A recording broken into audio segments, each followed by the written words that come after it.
features teams that have both power and speed. But first, Kansas State, they've got the potential to put a lot of points on the board, but it all starts with the smallest man on that side of the football. You must be talking about Darren Sproles, 5'7" tall, tailback, but he benches almost 400 pounds. But he's not the only weapon they have on offense. The Wildcats can score in a variety of ways. He carries from the tailback position, the quarterback position, very strong running the football also in the option game.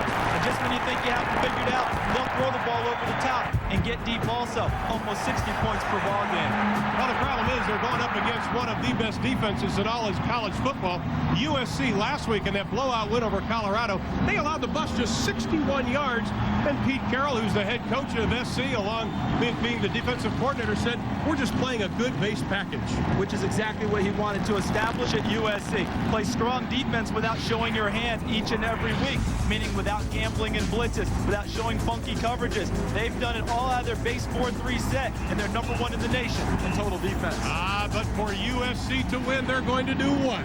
Well, they've got to get Carson Palmer comfortable on offense. He's their quarterback. And on defense, they must limit Kansas State in the running game. For Kansas State, they've got to control the line of scrimmage on offense and establish their running game, and they must play from the front. They're not a big strike capability team. They've got to get out ahead. Well, Charles, Kansas State has had a lot of success against non-conference opponents here at home. In fact, they won 37 straight. The last non-conference go to win here in Manhattan, Northern Illinois, back in 1989. We're going to take a quick break. Big Play Saturday will continue with the starting lineups and opening kickoffs straight ahead. Big Play Saturday on TBS!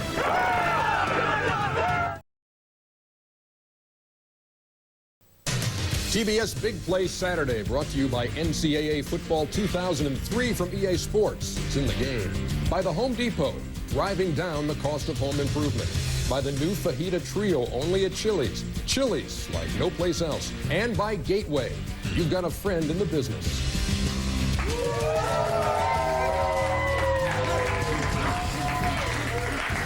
And we welcome you back to the Big Game House on Big Play Saturday here on TBS. And if you've been sitting around the house all day just kind of flipping around from game to game, welcome, especially if you just joined us after watching Notre Dame play Michigan State. What a finish in that game. East Lansing, Michigan, as we take a look at the late highlights under 2 minutes to play, and Michigan State down 14-10 till Jeff Smoker hits Charles Rogers, his second touchdown of the game. His streak now, 12 straight games with a touchdown reception, ties the NCAA record, in Michigan State on top, 17-14, but not for long. Pat Dillingham on in relief of the injured Carlisle Holiday hits Arnaz Battle, and the battle is over because Notre Dame is 4-0, boys and girls, beating Michigan State 21-17. The Spartans' last-ditch effort was intercepted on a Hail Mary as the game ended. Coming up next here on TBS Big Play Saturday, Kansas State, the Wildcats, home against Southern California. We'll be back.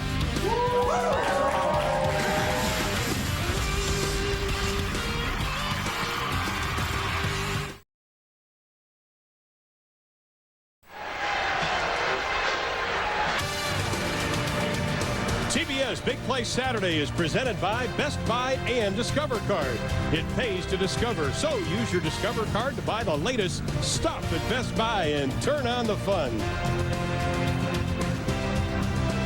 An absolutely perfect night for football here at KSU Stadium, Wagner Field in Manhattan, Kansas. Now, of course, these two teams met last year in Los Angeles, and it was not without controversy. With more on that, the third member of our broadcast team, here's Craig Sager. Craig? Well, there have been reports that several Kansas State players have placed a bounty on USC safety Troy Polamalu. Now, linebacker Terry Pierce says it's payback time for a vicious hit that Polamalu placed on Aaron Lockett a year ago. Lockett was back to receive a punt when Polamalu came flying at him full speed, leading with his helmet. Lockett was forced to leave the game a couple of plays later with a concussion. Polamalu received a personal foul, and USC was penalized 5 yards. This year, under the Hayrule rule, it'd be 15 yards and probable ejection. Now, USC knows that Polamalu is a marked man. Wildcat enemy #1, according to the school newspaper. But Polamalu downplays the bounty. He told me yesterday he has since apologized to Lockett, and he doesn't want his stupid mistake from a year ago to give K-State any added incentive. Ron?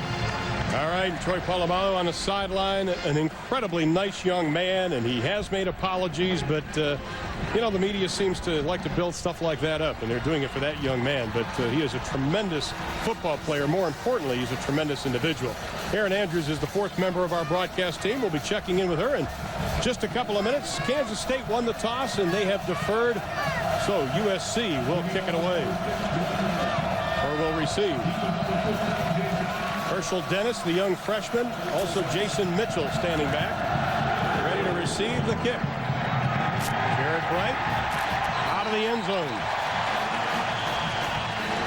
So USC will begin 1st and 10 from their own 20-yard line. This USC offense featuring quick passes. And, of course, they're led by their quarterback, Carson Palmer, the fifth-year senior. He is on the verge of setting USC records for pass completions and yards. And all we hear about is how he's underachieved. This young man's come under a lot of criticism, not all of it deserved. There's a lot of hype surrounding his arrival on campus at USC, and sometimes when people don't see championships, they dump it all on the quarterback. He's an excellent player. Now there's some confusion. There is a flag right at the 40-yard line. It looks like offsides against Kansas State. Side Kansas State on the kicking team. Replay the kick. 5-yard penalty. Well, John Laurie is our referee tonight, a Big 12 crew, and as we look at Bill Snyder, who has done an incredible job in his 14th year, only 3 losing seasons, all within the first 4 years. Last year was the first non-winning season since 1992. You talk about incredible comebacks and turnarounds. Bill Snyder has done that here in Manhattan. When you look at Kansas State's football tradition, it almost begins and ends with Bill Snyder. 1 bowl game in the school's history before Bill Snyder arrived in Manhattan. Now they go to bowls every year. 9 straight bowl games, one of only 7 teams in the country that has done so. Now we'll try this whole thing again. Jared Bright this time teeing it up on the 30-yard line. Once again, Jason Mitchell, Herschel Dennis. Keep an eye on Herschel Dennis, number 26. This young man is explosive. Line drive kick, and that's going to go out of the end zone. So, same place, second verse, right? And the running backs and receivers for USC. Keep an eye on Malachi McKenzie. He leads the 5 tailbacks that they'll use in tonight's game. They'll see action as a running back and as a wide receiver. He is incredible and one of the great stories in college football. And, of course, the offensive line for SC. Zach Wilson, 2-year starter out of Bellflower, California, back at right guard. His foot injury has healed. Right away, they're stacking the line of scrimmage, Kansas State's defense. Straight ahead running with McKenzie. Nothing doing. This Kansas State defense, it has been a mainstay since Bill Snyder has taken over. Only Tennessee has given up less points on the defensive line. First, the linebackers in the secondary. Keep an eye on Terrence Newman. He is an All-American type, one of the great covers in college football. And on the line, it'll be Tank Reese, Big 12 Defensive Newcomer of the Year last year. He leads the charge. No, we're going to give him about a yard and a half on the play. Second down and about 8. Carson Palmer switching things around. Pearson and McKenzie in the backfield. McKenzie, right side, nothing doing. McKenzie averaging just a shade over 3 yards a carry. Now, Charles, one of the things we thought Kansas State would do in this football game is put 9 men in the box. That's what they've done.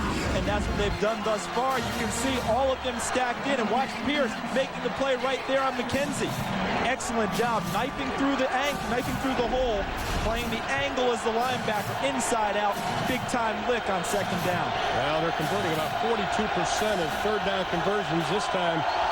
Third a little bit longer than what they would like. McKenzie spread out down here, the tailback. Here they come with 5. Quick pass. Palmer complete up to the 25-yard line to Greg Gunther, the tight end out of Colossus, California. But still, we saw the quick pass, but we also saw the speed of Kansas State on defense. Because of what you mentioned, Kansas State in an 8 or a 9 men in the box. They're staying with the tight formations, and they're playing tough coverage, not giving up much ground in their coverages. Thus, they're able to come up very quickly and make the tackle at the spot where the pass is completed. And Tom Malone standing on his own 11-yard line, set to kick it away to Terrence Newman. Already a touchdown return on a punt. Good snap. Low kick, not a good one. And Kansas State will begin with excellent field position right at the 50-yard line. 24 yards on the kick. Well, fans, this telecast is available with Spanish translation via the SAP button on your remote control. And the announcers are Jose Medellin and Marcelo Godoy. Kansas State offense number 1 in points in the NCAA. Mark Gunn is the senior quarterback out of Brigham City, Utah. And he found out he was going to be the starter only 4 days before the season got underway. Sproles, the running back, bounces off a couple of tackles, still on his feet, still going inside the 35, down to the 33-yard line. The 5'7" sophomore out of Olathe, Kansas.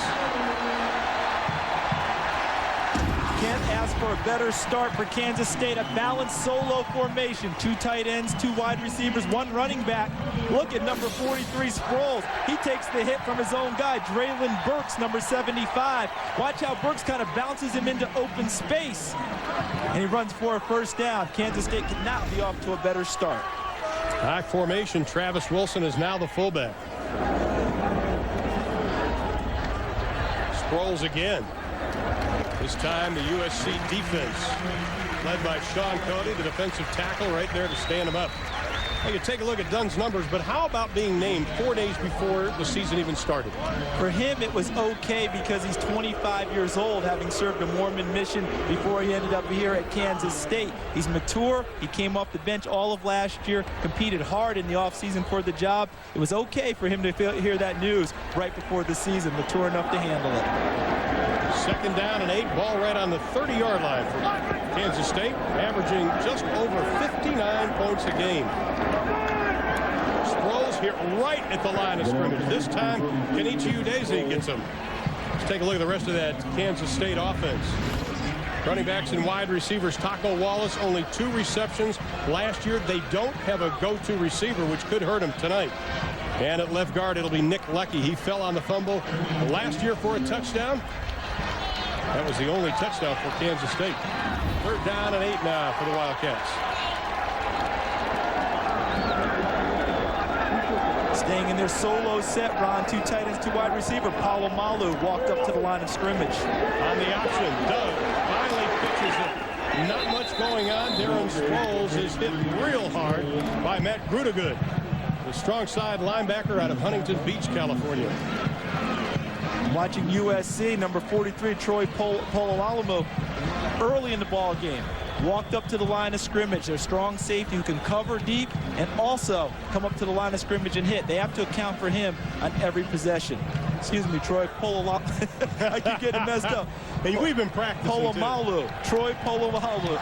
I'm going to mess this up all night. I've got to get it right. Well, Joe Ream, his brother Jamie Ream, was the field goal kicker here a few years ago. Travis Brown is the holder. They spot it at the 36-yard line. It's blocked. Ball just rolling around. Somebody better down it, and they do. One of the problems Joe Ream has had this year, his kicks have been low. This time, Sean Cody was right there to put the hand on it. So after the bad punt by USC, the field goal blocked on the part of Kansas State. Special teams already a factor in this game tonight.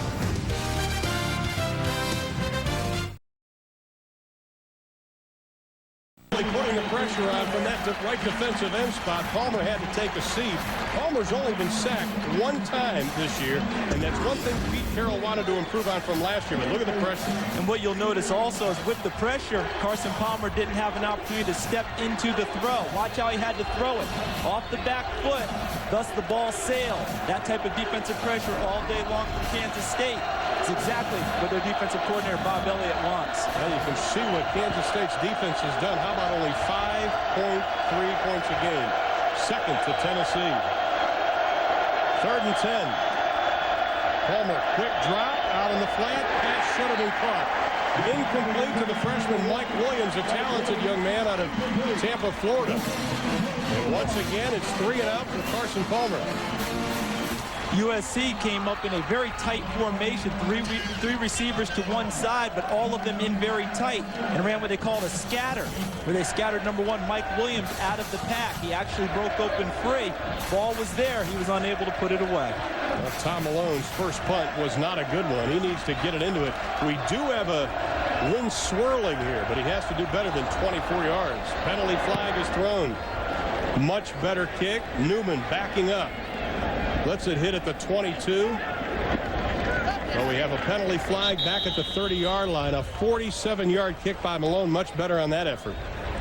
Terrence Newman is very lucky about the bounce. Bounce that came for K-State. Otherwise, USC could have downed the ball inside the 10. Number 1 job for the punt returner, when possible, catch the ball. That's not going to mean a whole lot. Now, Offside, defense, penalties decline. First down. I was going to say, if you're Pete Carroll, you're going to decline that penalty. You don't want to take a chance of anything bad happening. Now, the 4th member of our broadcast team also patrolling the sidelines for us tonight is Aaron Andrews. Aaron? All right, Ron. Well, it's a wild atmosphere here at Wagner Field. In fact, right before kickoff, this place got crazy. Let me tell you why. Today was the 6th annual Harley Ride. Now, 100 season ticket holders brought their bikes to the game and rode them around the field just before pregame. I jumped on a hog, I put on a do-rag, and let me tell you, this place got loud. Ron and Charles, I think I found a new hobby. I think you did. An expensive one at that. Done. Long drop, wide open space. Starts to run, throws it, and short hops it. Pass was intended for James Terry, the junior out of Homestead, Florida. But Mark Dunn had a great deal of time. Now, Mark Dunn does not lack confidence.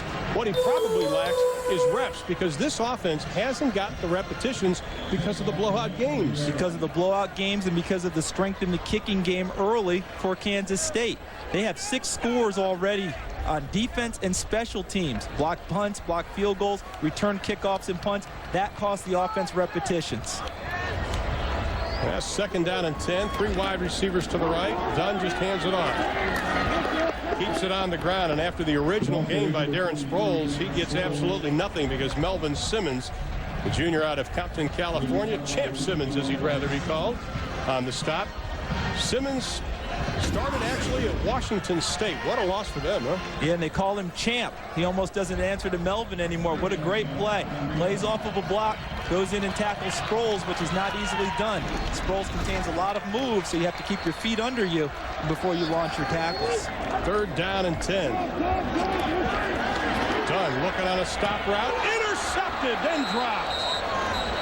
Should have been picked off. Troy Polamalu looking for his first interception of the year, right in his hands, and couldn't hold on to it. He's not just a run defender. Not just a run defender. This young man, number 43, I tell you what, we watch him break on the football. Reads it, steps in front, has everything going for him, just unable to tuck it away. He's a multi-dimensional player, truly an All-American. Travis Brown now standing at his 10, has to be careful. Kareem Kelly set to receive this kick, and he booms it.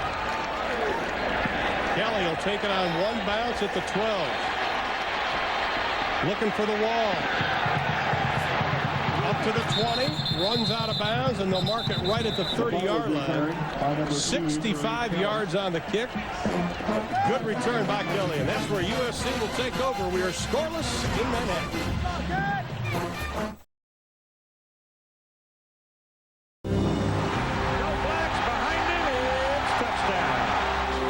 In the middle, she swings, she got it going!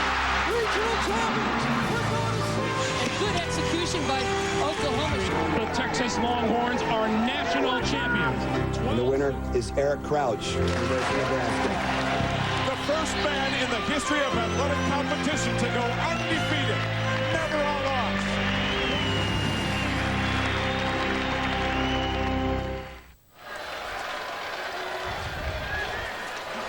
As last week, you logged on to easports.com, and 52% of you predicted USC would win big in tonight's contest. Stay tuned for your chance to cast your vote for next week's game, and that'll be Oklahoma and South Florida from Norman, Oklahoma. OU's got an off week this week. They're going to come with guns loaded next Saturday. On 3rd and long, here comes SC. Pass is complete, short of the first down to Taco Wallace. Wallace ran the pattern, but he was about a yard, maybe a yard and a half short. Not all his fault either, because Mark Dunn had to get rid of the ball quickly. Watch the blitz from this side. Melvin Simmons, number 51. He applied the heat.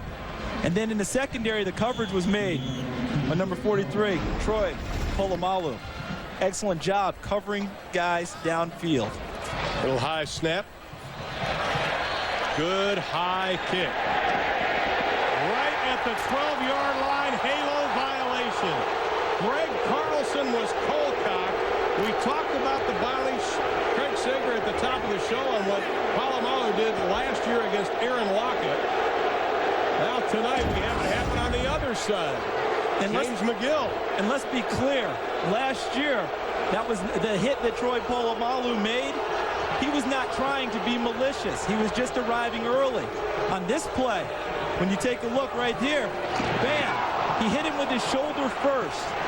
You know, if he really wanted to be malicious on that one, he could have led with a little bit different technique. He just arrived too early. Yeah. Trying to regulate yourself in a 2-yard zone, as we see the halo rule, is very difficult, trying to throttle down. 2 yards of the player in the receiving team position to catch a free or scrimmage kick, meaning you're trying to protect the punt returner. Very hard to throttle down when you've run hard for 40 to 45 yards. A lot of guys are getting penalties, but it's not always malicious, and I don't think that one was either. Let's see, quick pass in the flat, complete up to the 25-yard line to Kerry Colbert. Colbert, a fine-looking receiver, the junior out of Oxnard, California. Let's check in with Craig Sager. Craig. Well, you guys were talking about the importance of Carson Palmer getting off to a good start, getting his rhythm going. Although they have only 1 first down and 3 punts, offensive coordinator Norm Chow is not disappointed. He relayed by phone down to Palmer and told him we're being very conservative. We have not had good field position. We're going against the wind. Stay with it. You're doing fine. And that's an excellent point, too, because they've used bunched formations early because they've been backed up most of the game.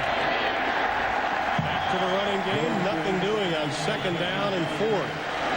Washington in on that. Justin Fargas, not much running room. Justin Fargas, number 25, great story. Of course, everybody knows his dad, Antonio Fargas. Those old guys like me, Huggy Bears. You and me both, and I loved him in Car Wash, the movie. And, of course, last week, he snuck into a game. Actually played in the first quarter. Pete Carroll got so mad, he sent people over to take his helmet off and hide it. He wouldn't let him do it. He actually hit it early, and Justin found it. So they hit it even better the second time. On 3rd and 3, 3-step drop right through the hands of Kerry Colbert. Second drop that Palmer's receivers have done tonight. Second time that we've seen Brian Hickman, number 18, on defense show up for Kansas State because he got into the passing lane, may have altered the vision of the receiver. Colbert unable to tuck it away.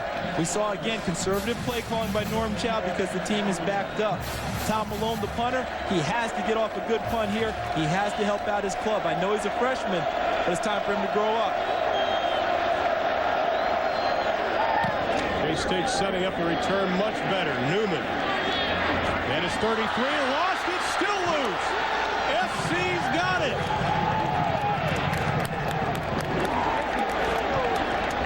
Terrence Newman doesn't do that very often, but Justin Wyatt was Johnny on the spot. Right there to pick up the loose pigskin.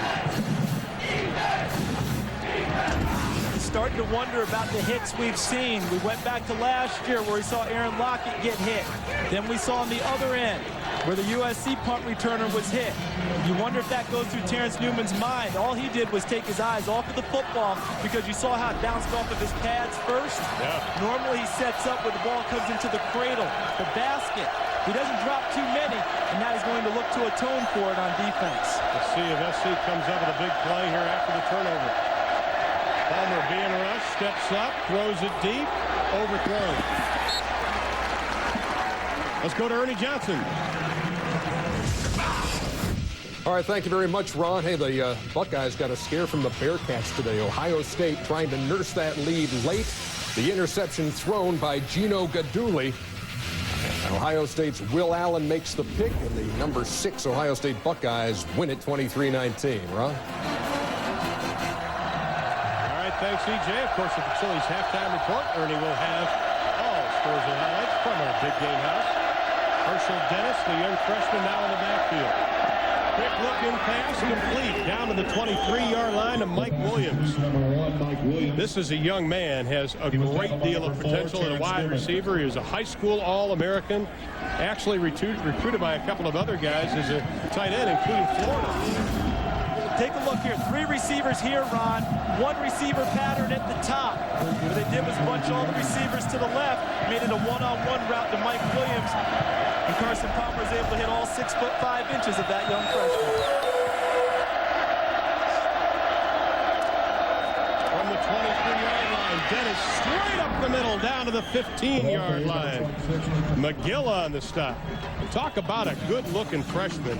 Excellent player. Pete Carroll said this guy should be starting. He's that good. And they told us we would see more of him than what has been seen in the earlier ball games because his talent is too good to keep on the bench. Long Beach Poly High School, which puts out great prospects every year, and he bolts through a big hole chopped by the offensive line of USC. Well, we saw Zach Wilson holding his block on that. Great job on that right side. Now McKenzie and Dennis in the backfield.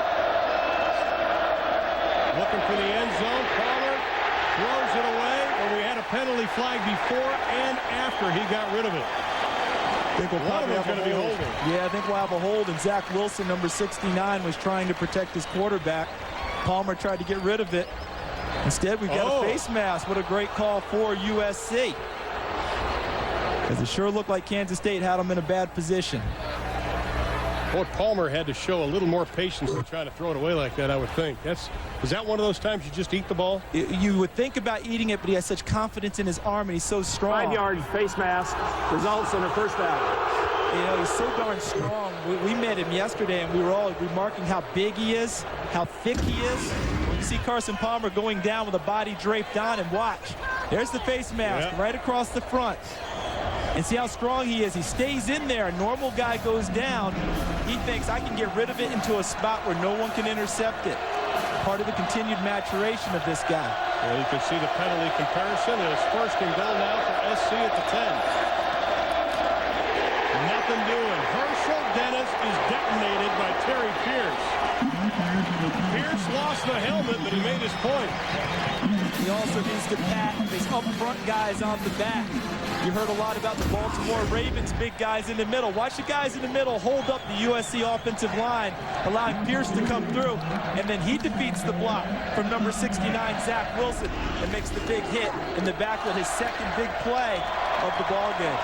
Well, one of the things the Kansas State practices have been this week, at least on the defensive side, they have had intense practice. So far tonight, it's translated to the field. Palmer going for pay dirt, incomplete, intended for Kerry Colbert. Randy Jordan on the coverage. Now, one thing I think if you're Kansas State, you cannot afford is Carson Palmer to get a lot of time back there, because that speed then can take over. And when he can throw on rhythm, see how he's able to set up and step into the throw? Downfield, Kerry Colbert gets up and wonders why there's not a pass interference downfield. See the trip right there? Yeah. As they were going down? The officials determined both guys were going for the ball, or they determined the ball is uncatchable, thus no flag. 3rd and 13. McKenzie now goes wide of the line, and we have a penalty flag. May have been too much time. Saw Kerry Colbert, number 83, trying to signal for a timeout as he saw the play clock, but I'm not sure he got it in time. The officials are huddling to discuss that. Did he get the timeout before the delay? Disregard the flag. Timeout was called prior to the end of 25 seconds. Timeout. Let's see. Well, they did get it in. Good heads-up play. Well, fans, do you have a question for us? Or for Charles? Simply send an email, and we'll select one question to answer later in the game. Here's what you do. Send your question to tbsbigplay@aol.com. please include your name and where you're from, and we'll give you the answer a little bit. You know, I remember talking to Mac Brown, the head coach at the University of Texas, about officials in the Big 12 that put the ball down and how quickly the play clock starts. They actually keep a chart on it. Now you're USC. You come here. You're not very familiar with this Big 12 officiating crew. Pete Carroll learned these guys are going to put the ball down and start that 25 quickly. Yeah, and that's part of your scouting report, too. Although coaches have so many things to worry about, sometimes it slips below the radar. Mac Brown has a full script of which officials mark it the quickest. Thus, he practices that way, trying to go up tempo. As we see Bill Snyder talking with his offensive unit on the bench. Right now, the defensive unit has a little bit of concern. Big third down play coming up for them. Third down and 13. So far this year, USC only 42% on third down conversions, but in the red zone, they were 7 of 8. Pearson and McKenzie in the backfield. Tonight, they're 0 for 4. Looking, throwing, incomplete. Just out of the hands. Good coverage again by Randy Jordan, who was a question mark. They weren't sure if he'd be able to stand up to some of these guys. Randy Jordan is a junior college transfer who only played 2 games last year in junior college. These 3 games that he started here at Kansas State prior to tonight, that was his first action on the Division 1A level, and he's acquitting himself quite well thus far this evening. Tom Malone, the holder. David Davis, the senior out of Hawthorne, California. This is a 30-yard attempt. Big first step, hooking it, doesn't get it. May have been tipped. I think Terrence Newman or Rashard Washington were right there. That ball looked like a knuckleball, though, so it might have been tipped. I think we've had 2 block kicks already in this game. One against Kansas State. Watch in the middle. Let's see, the jump at the back. There's Washington. I'm not sure if Pierce, number 56, may have gotten the big paw and knocked it away. Check it out from the backside. You see Washington, number 2, the jumper. Pierce in the middle. Boy, might have been number 2, Rashad Washington, over the top as the jumper. And he has a lot of athletic ability, a former running back, now turned strong safety. Throws it out of the flag. Pass is complete. James Terry, the junior out of Homestead, Florida. So we've seen special teams already a major factor. Ream has a kick block. Now USC with a kick block. And both teams told us yesterday they spent a great deal of time working with special teams. They've had to, because neither one has been very impressive in terms of actually kicking the football earlier in the season. Kansas State's been very good blocking kicks and returning them. That was only the second first down on the Wildcats so far. 37 seconds left in the quarter. Done. Play action. Steps up, going for a home run ball. Only thing there, a bunch of white jerseys. I think it was intended for James Terry. Darrell Rideau on the coverage. Here's Aaron Andrews.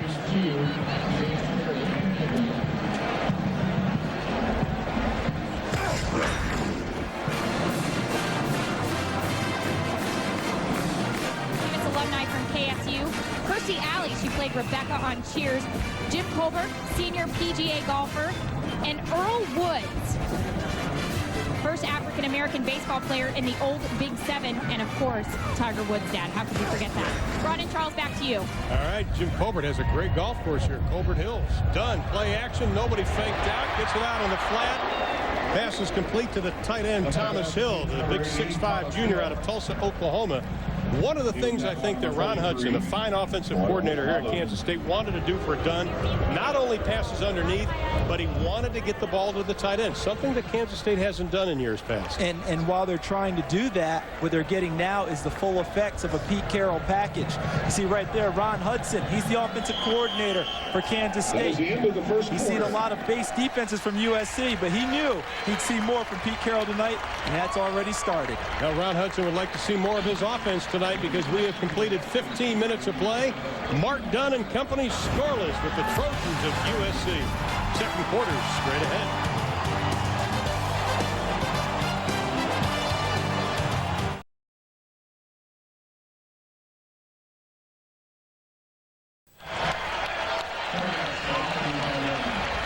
Second quarter set to get underway. We are scoreless in Manhattan, Kansas. A beautiful evening of football. Kansas State with the football, facing 3rd and 7 from their own 35. Mark Dunn, long pass into the flat. That was also tipped. Omar Nazel got his big hand on it, the junior out of Oakland, California. In this play, USC decided to just rush 4 up front. Omar Nazel, the big hand, knocking away the pass. Rushed 4, dropped 7 into coverage, taking away Mark Dunn's passing lanes. They've shown the blitz. This time they come back with the basic zone coverage. And again, Kansas State is forced to kick it away. Good snap. Nice high kick. Greg Carlson, fair catch signal. Right at the 26.5-yard line, and that's where USC will get underway. 39-yard kick. Good effort. Hey, check this out. What's coming to TBS. For the first time on TBS Superstation. I intend to find my bride. Where will you find such a woman? In America. New York City is about to get the royal treatment. That's right. Eddie Murphy, coming to America. 8 Eastern Sunday night on TBS Superstation. And Eric LaSalle with the worst Jerry curl we've ever seen. Thank goodness many of those don't exist anymore. We went to Dr. Benton after that. USC trying to run and game to the right side. Penalty flag is thrown. Boy, back in the old days, they had student body right, student body left. Last couple of years, it seems like the student body was actually running for them, not football players. Gotten a lot better, but we got a holding call on this. Still trying to develop an offensive line. Holding, offense, 10 yards, replay first down. It is getting better. They're recruiting guys. They're starting a true freshman tonight, Winston Justice, number 74. But this is the 3rd offensive line to start in the 3 games for USC this year, trying to get some continuity. They feel much better about where they are, but know that they still have a ways to go. And you hit a great point when Norm Chow was telling us that they've got to start recruiting offensive linemen. This is USC. Have not had an All-America offensive lineman since Tony Baselli in '94. It's been a while. First down and long. Palmer sees the pressure. This will be thrown up into the cheap seats. Well, the pressure was put on by Corey White, the senior out of Mesquite, Texas. Spent some time in Navarro Junior College. Bill Snyder wants the penalty flag thrown. How about an explanation? He's saying that Carson Palmer's still in the pocket, thus it could be intentional grounding. But there's a receiver in the area. What Carson Palmer can say, it was just a bad pass. This is being heady. This is a 5th-year senior, feeling the heat, getting rid of it. He knew he had a receiver in the area. He just threw it where no one could catch it. 2nd and 20. It is loud here at KSU Stadium. Straight ahead running with McKenzie. Breaks through, trips over the 30-yard line, gets up to about the 34-yard line. Malafu McKenzie, the senior out of Mission Viejo, California. This is one of the great stories in college football this year. He's in his 6th year, granted the extra year of eligibility. Watch him on the cutback. Offensive line holds their blocks. He reads them very well. Slips as he tries to make the last move, but still very positive yardage for the men of Troy. Young man last year was hurt. His father died. Went back to Western Samoa, did not return, and came back this year hoping to play one more year. Palmer's pass incomplete. We have a penalty flag thrown. Williams covered by Terrence Newman on the play. Newman giving up about 5 inches to Williams. How about McKenzie, though? I'll tell you what, that is one of the stories that you just smile about. A young man wanted a Rose Bowl ring, and that's going to be holding against Kansas State. Decided to come back. Had a great support system with the rest of the players and coaching staff. A tremendous story, a guy that they thought wouldn't come back to school because of all the trouble he had gone through, but he's back, and they've discovered what a great football player he is and are using him accordingly this year. I believe he was the guy held on the last play trying to get out and run a route, and as the ball was thrown, the Kansas State defender was still locked up with him, thus the penalty flag. Only 1 penalty for USC, 4th already for Kansas State. 1st and 10 from the 42. Targets, nothing doing. This Kansas State defense, though, I'll tell you what, since Bill Snyder's taken over, it has been outstanding. But think of his coordinators he's had here. Bob Stoops, Mike Stoops, Phil Bennett, now head coach down at SMU. Now he's got Bobby Elliott, who was a great defensive coach up at Iowa and Iowa State last year. There you see Coach Elliott right there. Coach Elliott right next to Ron Hudson, the offensive coordinator. And don't forget Jim Leavitt, who was co-defensive coordinator with Bob Stoops, now the head coach of the University of South Florida, who we'll see next week. Palmer, not much time, pocket breaking down, looking, throwing, incomplete, penalty flag, no, it is pushed out of bounds. That couldn't have been complete. They shoved him out of bounds at about the 40-yard line. He wasn't going anywhere. Which makes him an ineligible receiver. Can't go out of bounds and then re-enter the field of play. He's out of bounds over there. This comes back into play. It would have come back anyway for the penalty. Nice coverage by Josh Brule, number 7, the linebacker, because the running back ran a route to the sideline, and then Carson Palmer motioned him upfield. Brule stayed with him the whole way. Helps being a 205-pound linebacker who can run, doesn't it? That's absolutely right. 3rd down and 10. Not a good night so far statistically for Mr. Palmer. Looking, has a man releasing. And he'll have to throw it away again. One of the things that's very apparent in this game, Carson Palmer, even though he doesn't usually take a big drop, he doesn't have a whole lot of time. Kansas State's defense doing a nice job of pressure. What they're doing is taking away his 3-step drop routes. Nothing there. Now he has to go out wide before Brian Hickman, number 18, levels him with a good, clean hit. Well within the rules. And again, USC forced to kick it away. Their 5th punt, only averaging about 32 yards a kick. Kansas State coming with a bunch of people, but they get it away. Sproles turns on the Jets. Nice move as he crosses the 30 up to the 34-yard line. And we have a penalty flag thrown way back at the 50. I'll tell you what, there was some jawing going on there. It is a personal foul.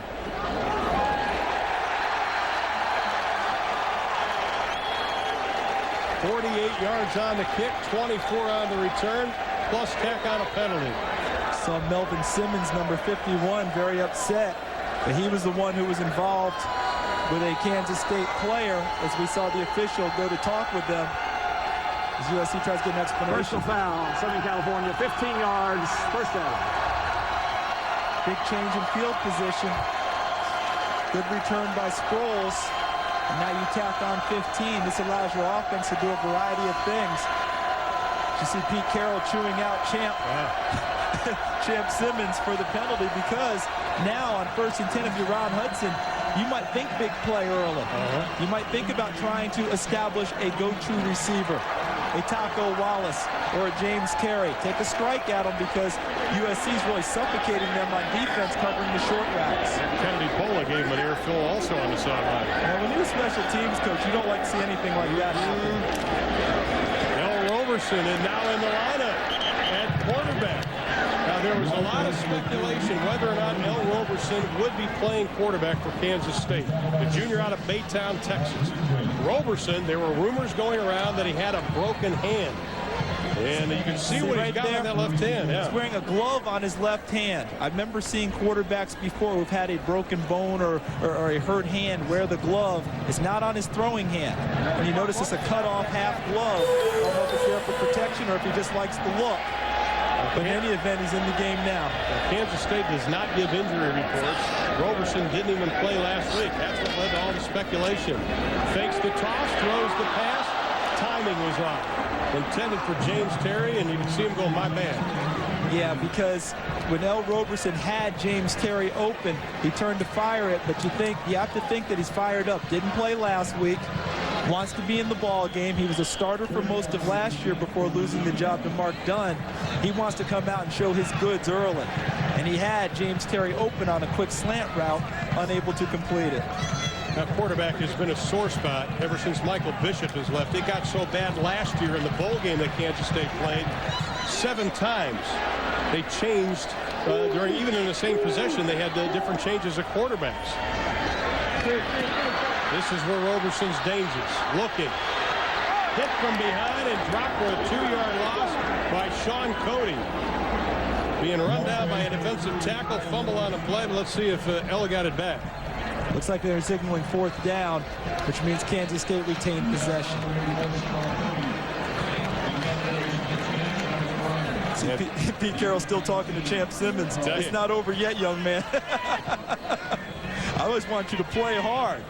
I don't want you to play dumb, not smart football. That cost them 15. They're very fortunate right now. Another punt. This is a beauty. Carlson. Get away from it. Hits on that new turf and stops right at the 22-yard line. 38 yards on the kick, and we are still scoreless.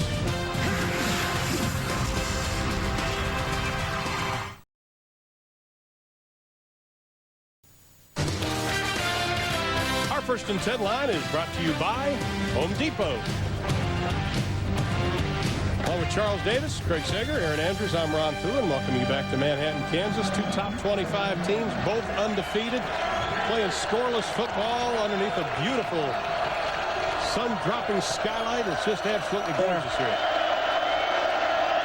Now USC looks like they're going to open it up a little bit. Palmer, 3-step drop, pass tip, incomplete. One of the things I think we've all noticed so far in this first quarter in about 4 minutes, USC looks extremely conservative offensively right now. And I think that Kansas State is approaching it the same way. And what's happening is that neither team has scared the other defense enough to push their defenders deep. Look at the break on the ball on that play by number 9, Randy Jordan. He just set up at about 8 yards deep, never backpedaled, and broke right on the ball forward. They have to have a way to scare them, push them deeper so they can hit the shorter routes. 2nd down and 10. Palmer, nice play fake. Thrown into the flat, complete to Williams. Incomplete, lost it. Juggle it going on. That is the 3rd drop already tonight. Williams got 2 of them. You can be the best play caller in the world, and sometimes you have incompletions because guys don't catch the ball. Well, fans, check out our instant poll results. The question was, which conference will have more teams in bowl games this season, the Pac-10 or the Big 12? Right now it's 45% to the Pac-10 and 55% for the Big 12. I tell you, talk about the 2 premier conferences in college football. What is it, 11 of all the teams combined in the top 25? Impressive. SC yet to convert a 3rd down. 3rd and 10. Palmer looking for the screen to McCullough. Got it, and he is dropped immediately. Purple shirts everywhere. Terry Pierce was leading the charge. Andrew Bowman was there. Great effort by the defense of Kansas State. And in the chess match between offensive coordinator Norm Chow of USC and defensive coordinator Bob Elliott, right here in the glasses of Kansas State, score 1 for Bob Elliott. Showed blitz, had everyone in the box in gaps. Linebackers dropped off when they threw the screen pass. The linebackers were right there to snuff the play out. Well, Kansas State has gone back to 2 guys receiving punts since Newman dropped that one. Pressure on, spiraling kick heading toward the sideline. Sproles. He'll go try to pick it up. Oh, think twice about it, my man. Well, Darren Sproles almost had a brain cramp. And 60 yards on the kick. Tom Malone's so lucky. Letting the ball bounce and gaining positive yardage for his team. Kansas State's punt returners have to go catch the football. They're giving up yardage.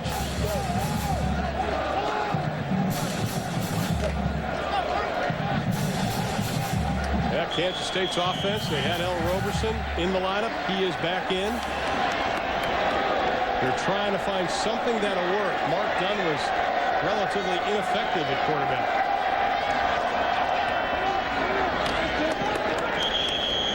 Try to keep it on the ground. L. Roberson on the carry. He is so dangerous, and he presents so many different things to defensive coordinators. And what Pete Carroll's doing already is diving his outside linebackers at L. Roberson to try and make him declare early in the option game. When he comes down the line, they want him to give up the ball on the pitch. They don't want him continuing downfield with the ball where he's so dangerous. You can see right behind Michael Bishop, but he's tracking him down. He's only 97 yards rushing from 1,000. He joined Bishop as the only quarterback to achieve that. Little fake, little pump. Almost Just a little sack, gets it away, complete. Up to the 30-yard line to Travis Wilson, the big fullback out of Howell, Michigan. That is his first reception of the year for the transfer from Michigan State. This is why Ron Hudson is trying to get time for L. Roberson in the lineup. They came back to the play that he missed early. Remember his first pass when he missed the route? It was a slant to James Terry. But this time, it wasn't there, so he had to maneuver around. Used his legs to buy a little more time before he found Travis Wilson. That's why they're so excited about L. Roberson. He can make plays. Oh, yeah. Pick up a 10 on the play.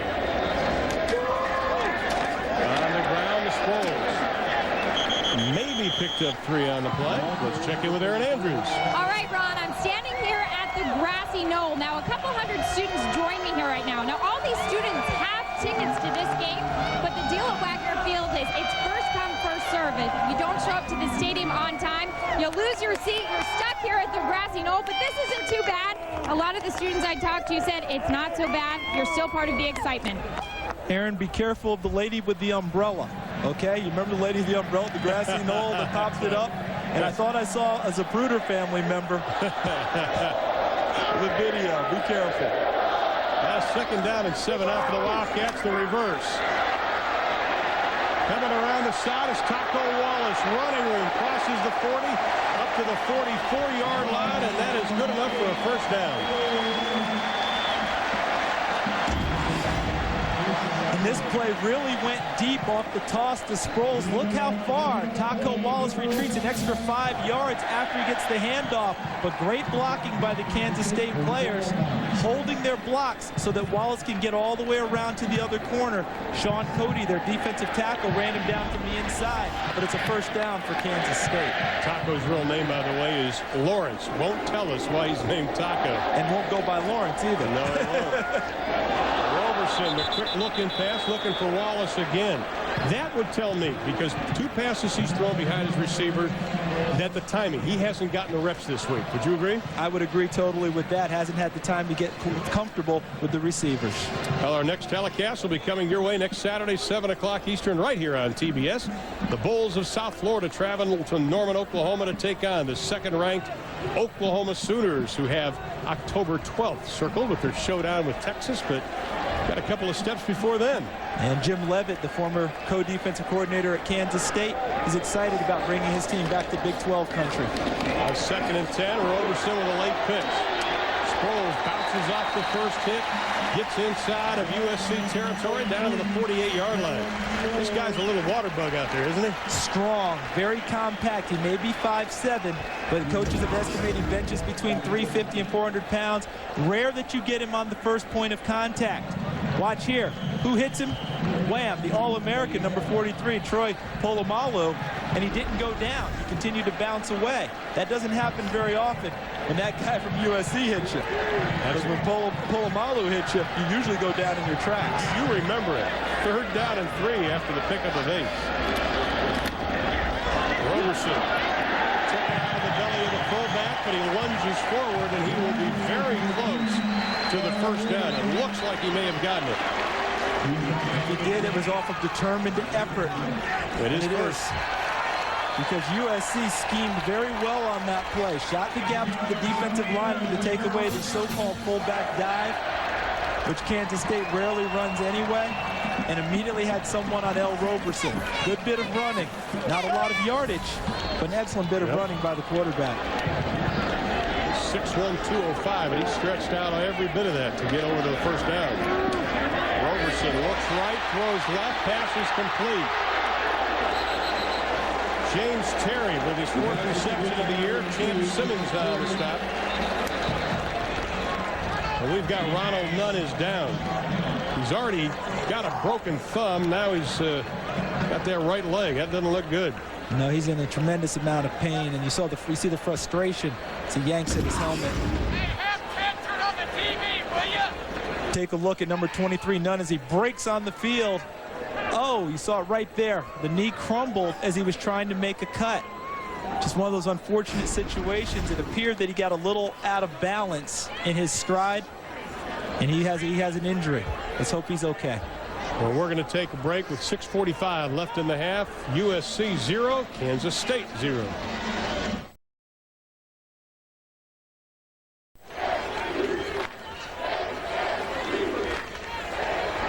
Charles Davis, Craig Sager, Aaron Andrews, I'm Ron Thulin. We've got a couple of heavyweights knocking each other around, and we'll get an update as soon as we can on Ronald Nunn. He did walk off, but of course he was being helped off. Didn't put a whole lot of weight on that leg. We'll get an update as soon as possible. Now they brought in William Buchanan, the redshirt freshman, quarterback out of Oceanside, California. He's got some good pedigree, though.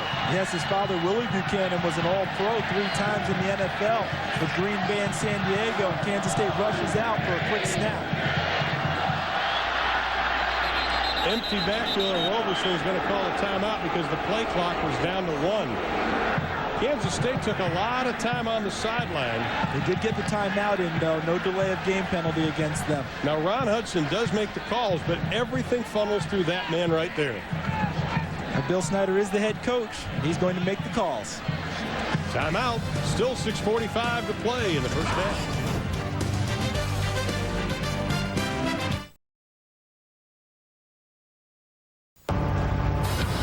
This week's installment of Home Depot Building a Team features freshmen that have seen action from the University of Southern California. We're talking about one of them already, but this is something Pete Carroll said when these guys came in. I said, listen, you are going to play, period. He needed guys who could come in and play right away, and he said we were going to force feed them into the lineup, kind of a sink or swim attitude, and most of them have produced pretty well for him. Roberson now changing the play. Sproles moving over. Totally empty set. No one in the backfield now. 2nd and 3. Quarterback draw. Roberson saw something and it paid off. Good enough for a first down. Here's Craig Sager. Well, the initial report on Ronald Nunn, the cornerback, is that he has a sprained knee. Although he's in extreme pain on the sidelines, the medical staff is optimistic. They said it does not appear that anything is torn, and he does have movement in the knee. Outside of the extreme pain, they think he will be all right, but he's out for the rest of this game. Boy, bad news, good news scenario. Bad news is he's out. The good news is he didn't blow his knee where he might require surgery. First down for Kansas State. This is their best drive so far. Roberson on the options, got running room, look out. Knocked out of bounds at the 21-yard line. Here is a young man that came to Kansas State. High expectations, to say the least. When Jonathan Beasley was the quarterback, people started chanting L. And Ron Hudson and Bill Snyder told us back then this young man wasn't ready, but he has got the tools. We see it all the time. We've seen it in his arm, and now he said, this is Troy Polamalu, number 43. Notice where they ran the option. They identified the strong safety walking up and ran the option away from him, making him run a play from the backside instead of being at the point of attack. Now they're going to measure for the first down.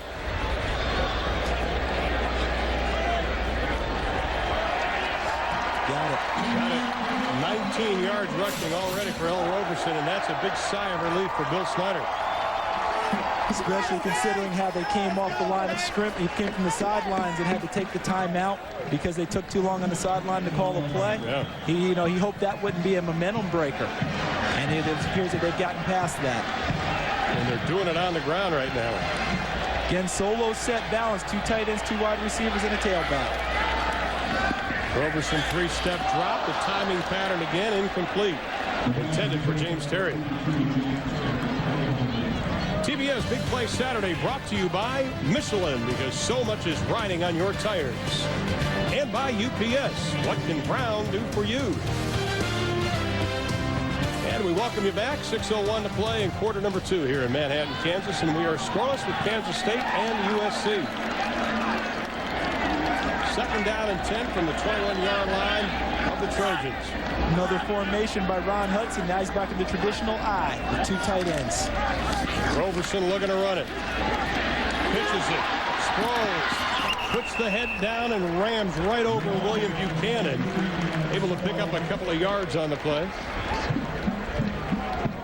This is why coaches like to run the option. You'll see Sproles, number 43, the tailback. The reason I say this, Roberson is about to be run down by number 84, Cody. You see him? He's scratching onto him. He feels the pressure. Roberson does, pitches it to Sproles, and they still get positive yardage. If it's just a one-person run, then he's probably run down by Cody on the backside for negative yardage. Well, they said they keep the same package when Dunn's in or when Roberson's in. Yeah. I don't think so. It may be the same package, but it's run two entirely different ways. Play action, Roberson going for Fader. Pass. No, incomplete. The pass is intended for number 88, Thomas Hill. Thomas Hill, the 6'5" junior tight end out of Tulsa, Oklahoma, trying to use that big frame. Could not come down with it. Is L. Roberson lucky on this play? That's a rhetorical question, partner. Yeah. Because he threw into double coverage. Look at that. Two guys right there. Hill almost comes down with it, but look at the coverage. Buchanan, the freshman, number 31, and Polamalu, number 43, the All-American. Rod Hudson probably clutched his head as he saw the ball in the air, thinking, oh no, don't throw it there. Now we have Jared Bright. Ream had a kick block. Bright's going to try this one. It's going to be a 35-yarder. And we have our first points of the game. Kansas State went through 5 kickers last year trying to find somebody. Bright steps up here and kicks the first 3 of the game to Ernie Johnson at the Big Game House. Thank you, Ron, and we are getting set here at the Big Game House for the Chili's halftime report. We got great highlights on the way, including Colorado and UCLA, Virginia Tech, Texas A&M, Notre Dame, Michigan State, and the wildest game of the day involving Texas Tech and NC State. The unbeaten Wolfpack trying to stay that way, but they would need overtime in this game. We'll have the highlights of that one on the Chili's halftime report. That's the story from the Game House. Let's go back to Manhattan, Kansas. All right, EJ, I tell you, Mike Leach at Texas Tech is probably wondering what the heck happened in Lubbock today. Tough to, by the way, how did Tennessee do? Oh, had to go there, didn't you? Yeah, had to go there. Ernie didn't mention it. I had to. You know, in a huge battle, my understanding is that the Florida Gators took the measure of the Tennessee Volunteers. A huge win for Ron Zook. In his first year at Florida, caught a lot of flack last week. So much of it undeserved. And a huge win for him today. But there's the guy who's the hero now, Mr. Bright, the field goal kicker. Ernie will have the details of that game. Bright, Pooch kicks it straight up in the air. At the 25-yard line, it's Mitchell. He picks up about 5 on a play. Pretty decent field position, though, for USC. Now let's take a look at this week's Jack Daniels original Hard Cola flashback. How about the first night game at Kansas State? And it came versus their arch rival Kansas. Guess who televised it? TBS back in October of 1982. Darrell Dickey with a touchdown pass. Of course, Darrell now the coach at North Texas State. Kansas State goes on to win big, 36-7. They tore the goalpost down, took it all the way to Aggieville. The great flashback from Jack Daniels. What a big night here in Manhattan, Kansas. SC trying to keep it on the ground. Fargus, his first extended playing time of the year. This is a young man that started his career at Michigan, had a lot of different injuries. They thought about moving him to the defense, and then he said, I'm going to transfer. But he has been through an awful lot. Still a great deal of talent. Great talent who said that all along he wanted to go to USC, almost against his better judgment. Went to Michigan, showed a lot of flashes of excellence early. Broke a leg that was slow in healing. They actually had to re-break it and put rods and screws in it. Tough to come back from that. Homer going up top, has a man wide open. Incomplete, overthrown to Kareem Kelly. And we do have a penalty flag at the 25-yard line. And I think Kareem Kelly may have been knocked out of bounds anyway. And is this the first time we've called Kareem Kelly's name tonight? Yeah. Watch Kareem Kelly at the top. Watch him run out of bounds. And if he goes out of bounds, he now makes himself an ineligible receiver. He's along the sideline, out of bounds, comes back in to try and make the catch. It's incomplete, but in any event, it's the second time we've seen it tonight. Look at him lay out, trying to make a catch. Remember, he came into this game 37 straight games with a catch. I don't believe he has one tonight. Nothing so far. You can see the numbers on Kelly, trailing a couple of great receivers in Johnny Morton and, of course, Keyshawn Johnson. You know, you look at the USC receivers, every one of them has said, who's their hero? Keyshawn Johnson. And remember, Keyshawn did all of his damage in just 2 seasons as a junior college transfer.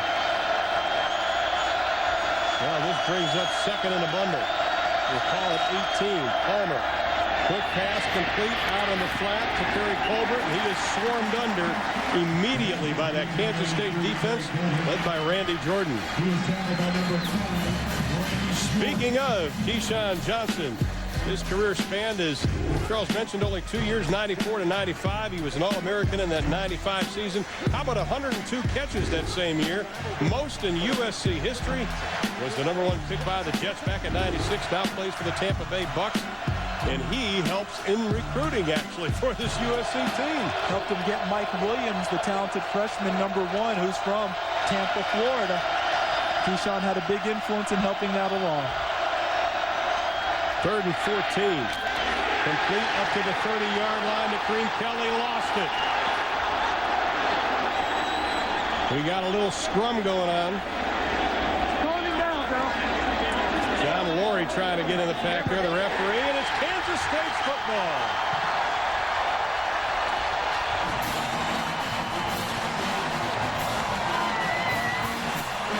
Only the 4th fumble loss this year by Kansas State. Watch Kareem Kelly, #2. He's going to catch the football coming inside. He gets past Josh Boole, #7. Tucks it away before he absorbs a big hit by #4, Terrence Newman. Not just a cover guy. In the wild scramble, I'm not sure if Rashad Washington, #2, came up with it or not. Pete Carroll wanting to know, was it a fumble, was it not? It truly was. Excellent hit by the corner, Newman. He does it all.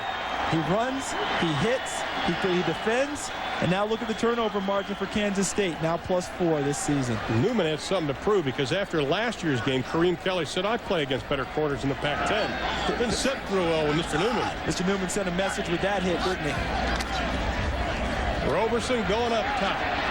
Has a man, pass complete down to the 5 to the 1-yard line. Taco Wallace. The pass was complete to Bill Roberson.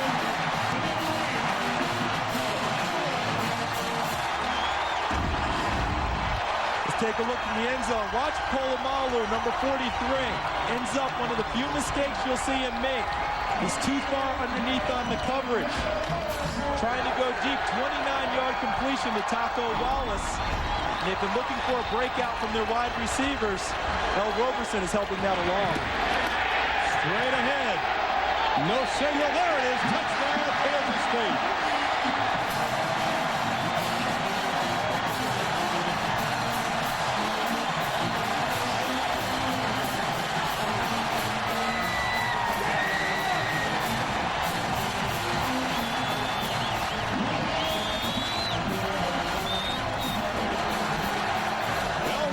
Second rushing touchdown of the year. Has the 29-yard completion to Taco Wallace.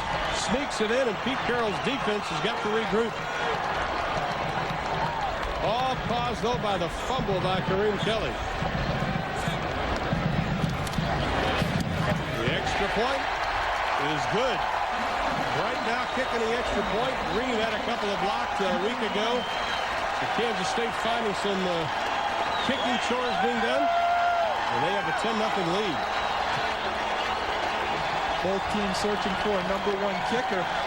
Looks like Jared Bright's taking charge for Kansas State. But the pass by Roberson, what a great play for them. Not just because they ended up getting a touchdown after it, but because he's able to loosen up the secondary now.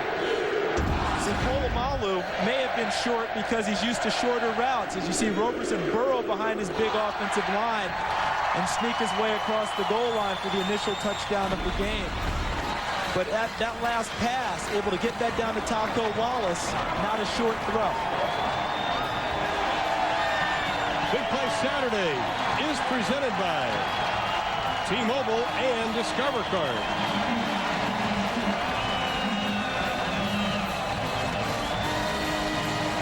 Here at KSU Stadium, I'm Ron Dillon, joined by Charles Davis, Craig Sager, and Aaron Andrews at Wagner Field in Manhattan. The USC Trojans trailing now the Kansas State Wildcats by the score of 10-0. Even though USC has played some good football the past couple of weeks, Pete Carroll saying they had some questions to be answered. I think they've added a couple more questions. Dennis. The freshman able to cross the 25 up to the 27-yard line. And on the other side of the football, Charles, everybody said, well, gee, come on, Kansas State hasn't played anybody. How good can they possibly be? And you hear that every year about Kansas State because of Bill Snyder's philosophy and scheduling, but he wants to work out the kinks early and bring his team along at a solid pace. He said, you know, he never gets too high, never gets too low, but he told us this week it's okay if the kids get excited about playing USC, and we've seen that they have. Sultan McCullough, the lone man in the backfield behind Carson Palmer. 3:37 to play in the half. Palmer's pass complete up to the 39-yard line to Kerry Colbert. Colbert out of Oxnard, California, had 67 receptions the last couple of years coming into this season. Now you take a look at Kansas State's schedule. But you know what? That Big 12 schedule is pretty doggone tough. Yeah, every year. Remember last year at the end of the season, Kansas State had the 4th toughest schedule in the country according to the NCAA. So if he wants to schedule teams that aren't so great early, that's his business. More power to him. McCullough straight ahead running. Justin Montgomery coming up from that nose tackle spot, the junior out of Smith Center, Kansas. Right, and I just want to tag that last part because we talked about the schedule. You hear Bill Snyder criticized about it constantly. Oh, yeah. But do people remember what he walked into at Kansas State? Why he started scheduling the way he did? He had to establish a winning attitude here. He had to get his team comfortable and ready to play. He's done it. He owes no apologies to anyone. His way works. McKenzie back in. Inside of 3 minutes to play in the half, and the pass is tipped. Looks like Thomas Hugen got it.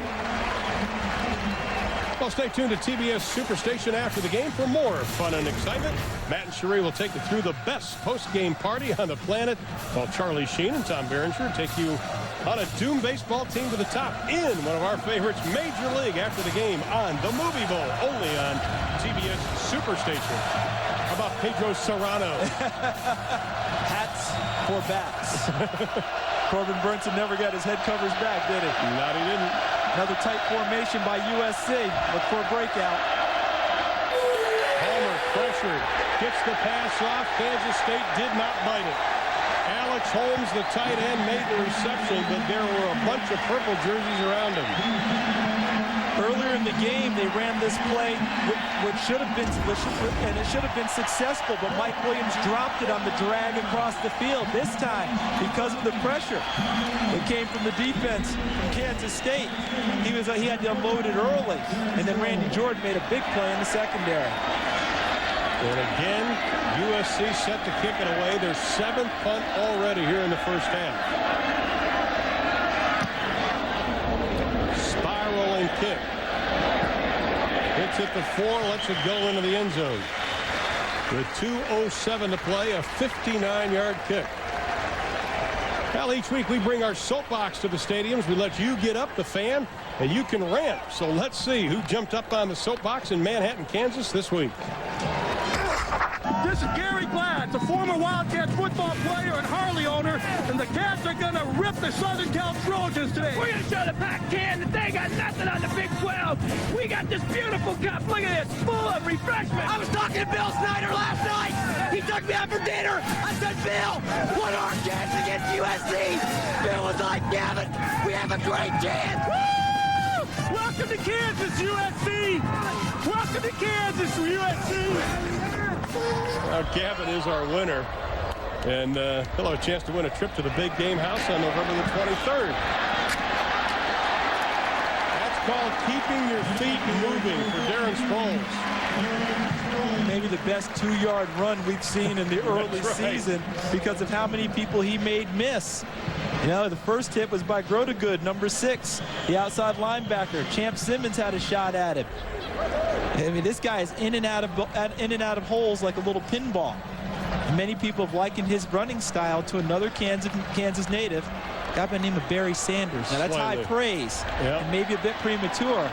But Darren Sproles was averaging over 7 yards a carry coming into tonight for his career. Kansas State scored first in this game. They've won 56 of 58 games in which they tallied the first numbers. Straight ahead running up to about the 27-yard line as we close to within 1:10 to play in the half. Sproles again. getting yeoman's effort. Just about 35 yards on the night. A lot of them coming on one of the opening carries he had this evening. And in this situation, a lot of teams you would see tend to attack to try and get more points before the half. I really think that Kansas State in this situation, very happy being up 10-0, does not want to make a mistake deep in their own territory and give USC a chance to score before the end of the half. Expect them to run it here. Yeah. 3rd down and 4. Roberson fumbles. Oh my! SC touchdown. Mike Patterson. Troy Polamalu forced the fumble. Patterson come up. Oh, just when you said don't let him score before the half. Shoot yourself in the foot. They're up 10-0. They run the fake option. They want to step back. The Polamalu, number 43, Troy Polamalu, the All-American, on the blitz, sets things up for an easy touchdown from Mike Patterson. Patterson, just a sophomore, his first collegiate touchdown. He's got to be happy. Davis with the extra point.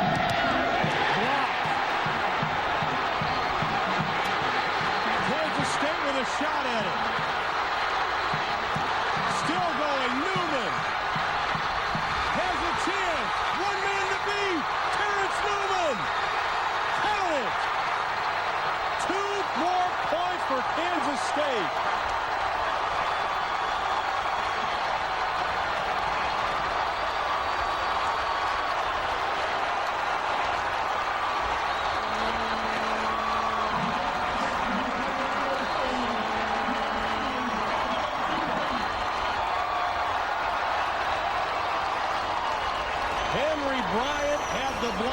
Newman picked it up, took it in for 2, and Pete Carroll's special teams have not lived up to anything tonight. And what a great job by Kansas State special teams. Henry Bryant, number 90, right in the middle, gets the block. And Terrence Newman understands that you can score on special teams in this situation. He gets to the ball first, and the rest of his team helps him out. Watch as he cuts back across field. He cut back across field, received a couple more blocks, put a couple of moves on. Great job by Henry Bryant, number 90. And here's the key. This is a team. Watch him as he comes back across field. He makes some moves, but look at how his team's hustling behind him, throwing blocks. See right here, another block out front. Great job as they take it back for 2 points. But my point is this. They could have been down going on the field after the sudden change, the sudden turn of events, where they gave up a touchdown and could have been down and dragged their heads. Instead, they went out and made a play. That's character. A lot of character by the defense of Kansas State. And so we've got 16 seconds left to play in this first half. Or 32 seconds, I should say, to play. Well, let's take a look at it one more time. Remember, Terrence Newman is a sprint champion in track. And in track, you run straight ahead, maybe a few curves if you're running a 200 or a 400. But this guy's fast, whether he's making moves or going straight. How about the Big 12 championships, the outdoor track and field championships? 2 times he has won the 100 meters. He can motor. He's shown it this year with a 40-yard punt return for a touchdown, a 95-yard kickoff return for a touchdown, interception. Now he's got this. He's kind of just put the whole thing on the resume, hasn't he? In one game, he had the punt return for the touchdown, right? He had the block kick return, and he also was going for the interception return, trying to get the triad. And he dropped the ball as he ran towards the end zone, maybe because he was tired at that point. A little fatigue. Now Kansas State chooses to just let the clock run down. What a first half. Scoreless in the opening 15 minutes. Kansas State comes up with a field goal. Then they come up with a touchdown on the legs of L. Roberson. Then Roberson fumbles. And Patterson falls on it. And then we have the 2 points by Kansas State. Here's Craig Sager with Bill Snyder. Well, Coach, tough scoring early on. Then L. Roberson got in there, got you going. What was your feeling after you had the fumble for their touchdown and the great 2 points by Terrence Newman? Well, I mean, we had a busted assignment on the play that we got, that we gave up the touchdown on the on the fumble. I mean, that's just poor execution on our part. Inexcusable. They deserve to get the touchdown when you play like that. We weren't sure we'd see L. Roberson. Will you go with him in the second half? He'll play. Yes, he'll play. All right, thanks a lot. Let's go to Ernie Johnson. All right, thank you very much, Craig Sager. And it is time for the Chili's halftime report. And we start with Ohio State. Remember the day last week that Maurice Clarett had, the freshman, well over 200 yards on the ground. Couldn't play today because of a knee injury. And Ohio State had to come from behind to beat Cincinnati. Craig Krenzel from 6 yards out. They missed the two-point conversion, but they have the lead 23-19. Cincinnati's Gino Gaduli picked off by Ohio State's Will Allen, and the Buckeyes, ranked number 6 in the country, avoid a scare against Cincinnati, 23-19. Welcome back to the big game house. I don't know if they're all a bunch of Ohio State fans or they're just happy we're finally on TV here at halftime. That could be it. We've got a lot of highlights coming up here on our Chili's halftime report, including UCLA playing at home, Tennessee playing at home, Michigan State playing at home, and none of them are smiling tonight. We'll have all the highlights coming up next on the Chili's halftime report. It's Big Play Saturday on TBS. Welcome to the Chili's halftime report, a halftime show like no other.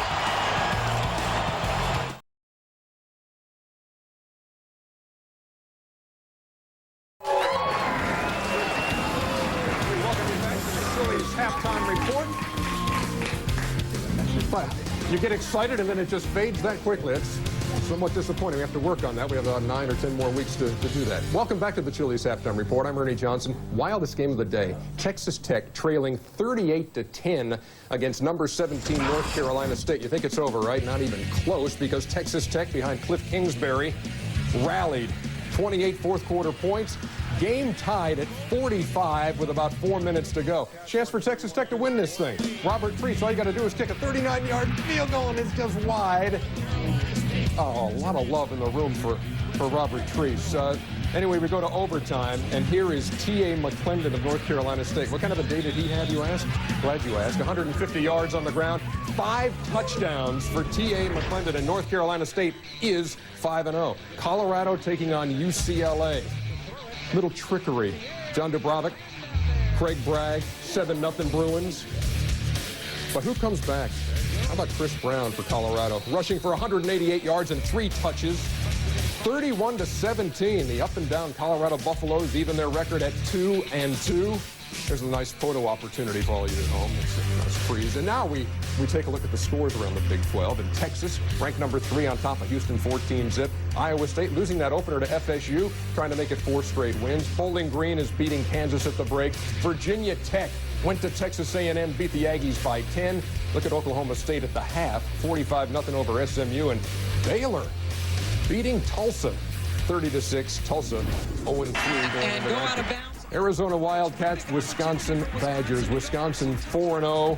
And Anthony Davis scored a couple of times. That from 3 yards out, he had 110 yards. And Jonathan Orr, 18 yards from Brooks Bollinger. Hey, Wisconsin matches their win total of a year ago already. They're 5-0 as they handle the Arizona Wildcats 31-10. Other scores around the Pac-10. And, of course, we focus on the Pac-10 and the Big 12 with this Big Play Saturday package. Oregon all over Portland State to remain unbeaten. Washington State, a winner over Montana State. Oregon State, and you saw them last week here on TBS, leading at the half 31-12 over Fresno State. Washington yet to get underway with Wyoming. And, California, after a 3-0 start. Can I get a little awe from the crowd? Yeah. Falling to Air Force 23-21. They missed a 2-point conversion to the Bears late in the 4th period. And so we are underway with the Chili's halftime report, and this is Charles Rogers, boys and girls, and that's how you keep a foot in bounds. He gets in the record books today, but do the Spartans get a win? We'll be back.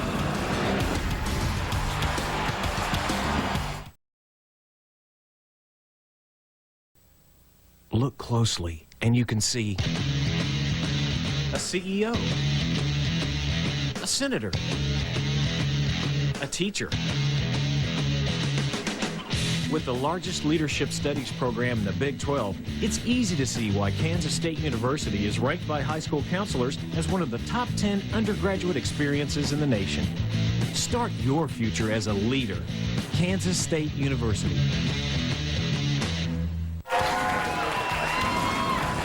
Yes, we're back for more of the Chili's halftime report from the beautiful Big Game House.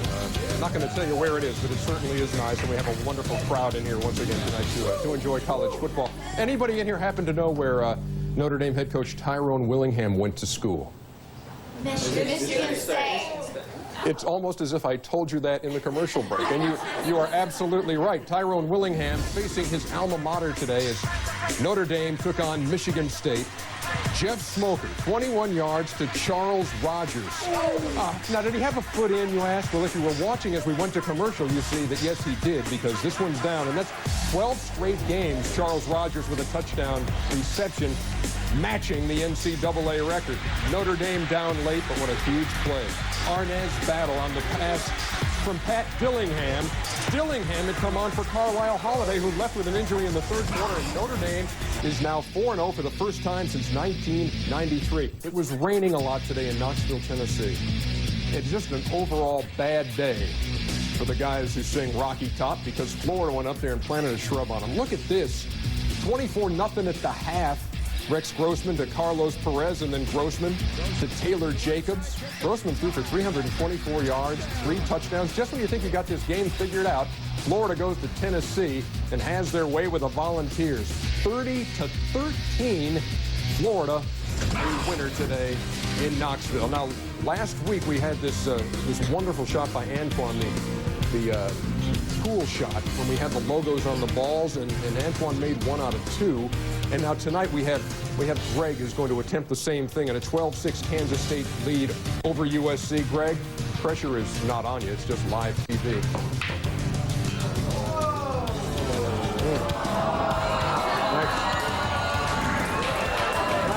Thanks for playing our game. We'll be back. Thanks for watching the Chili's Halftime Report, the halftime show like no other.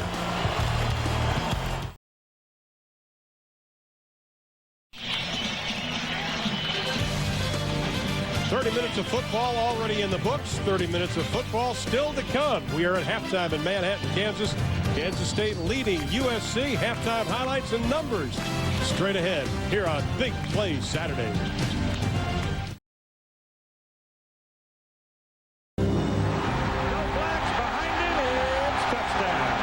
Gives it to Nancy in the middle. She swings. She got a goal.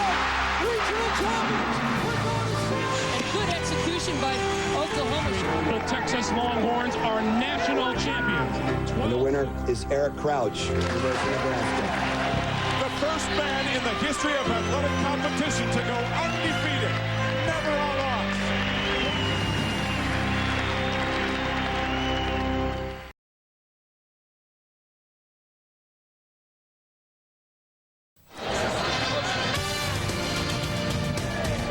Welcome back to Big Play Saturday, presented by T-Mobile and Discover Card.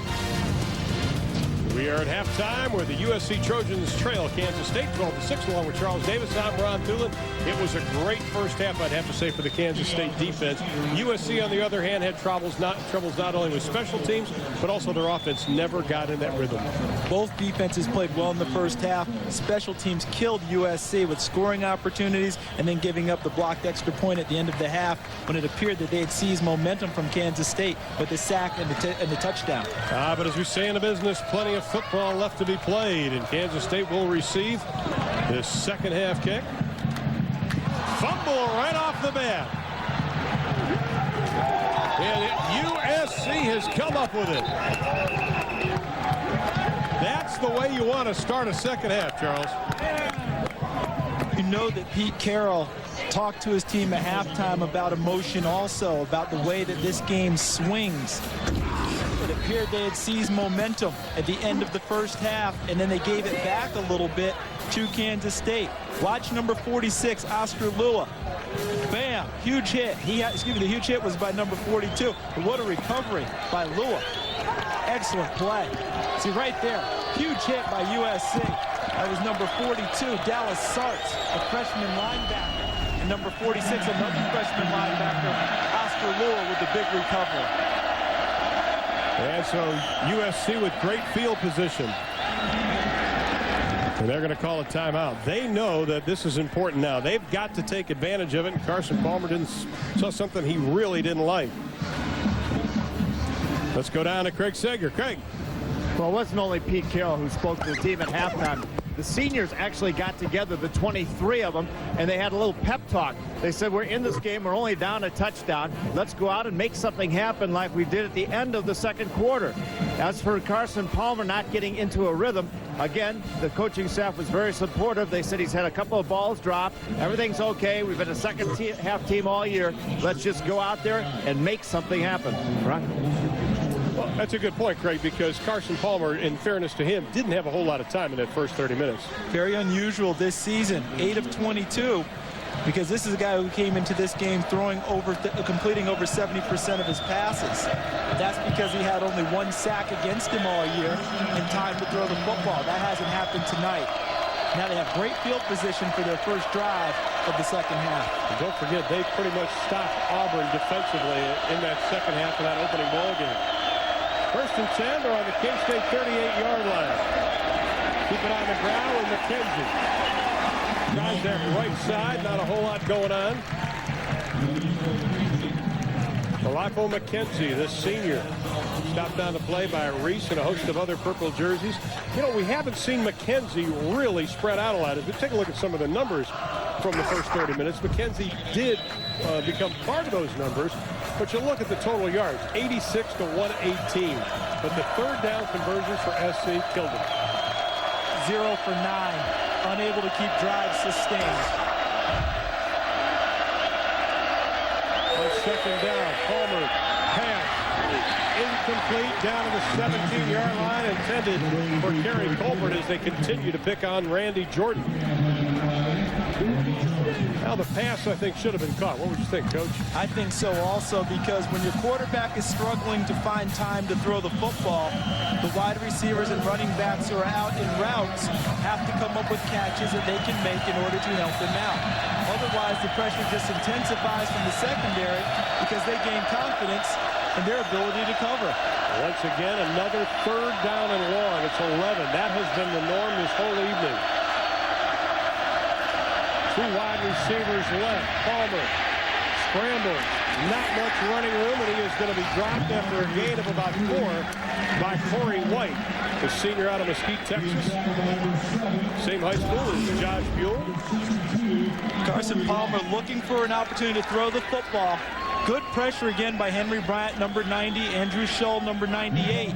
But this goes down as a great job by the secondary. Excellent coverage downfield. Nowhere to go with the football. Palmer got upfield for a couple of yards, but USC squandered a great opportunity to start the second half. Kansas State called a timeout, and the reason being Malone was back to punt.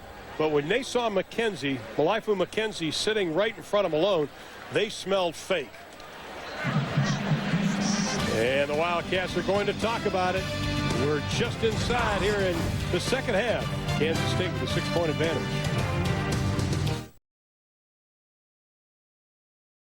Sonny Berg.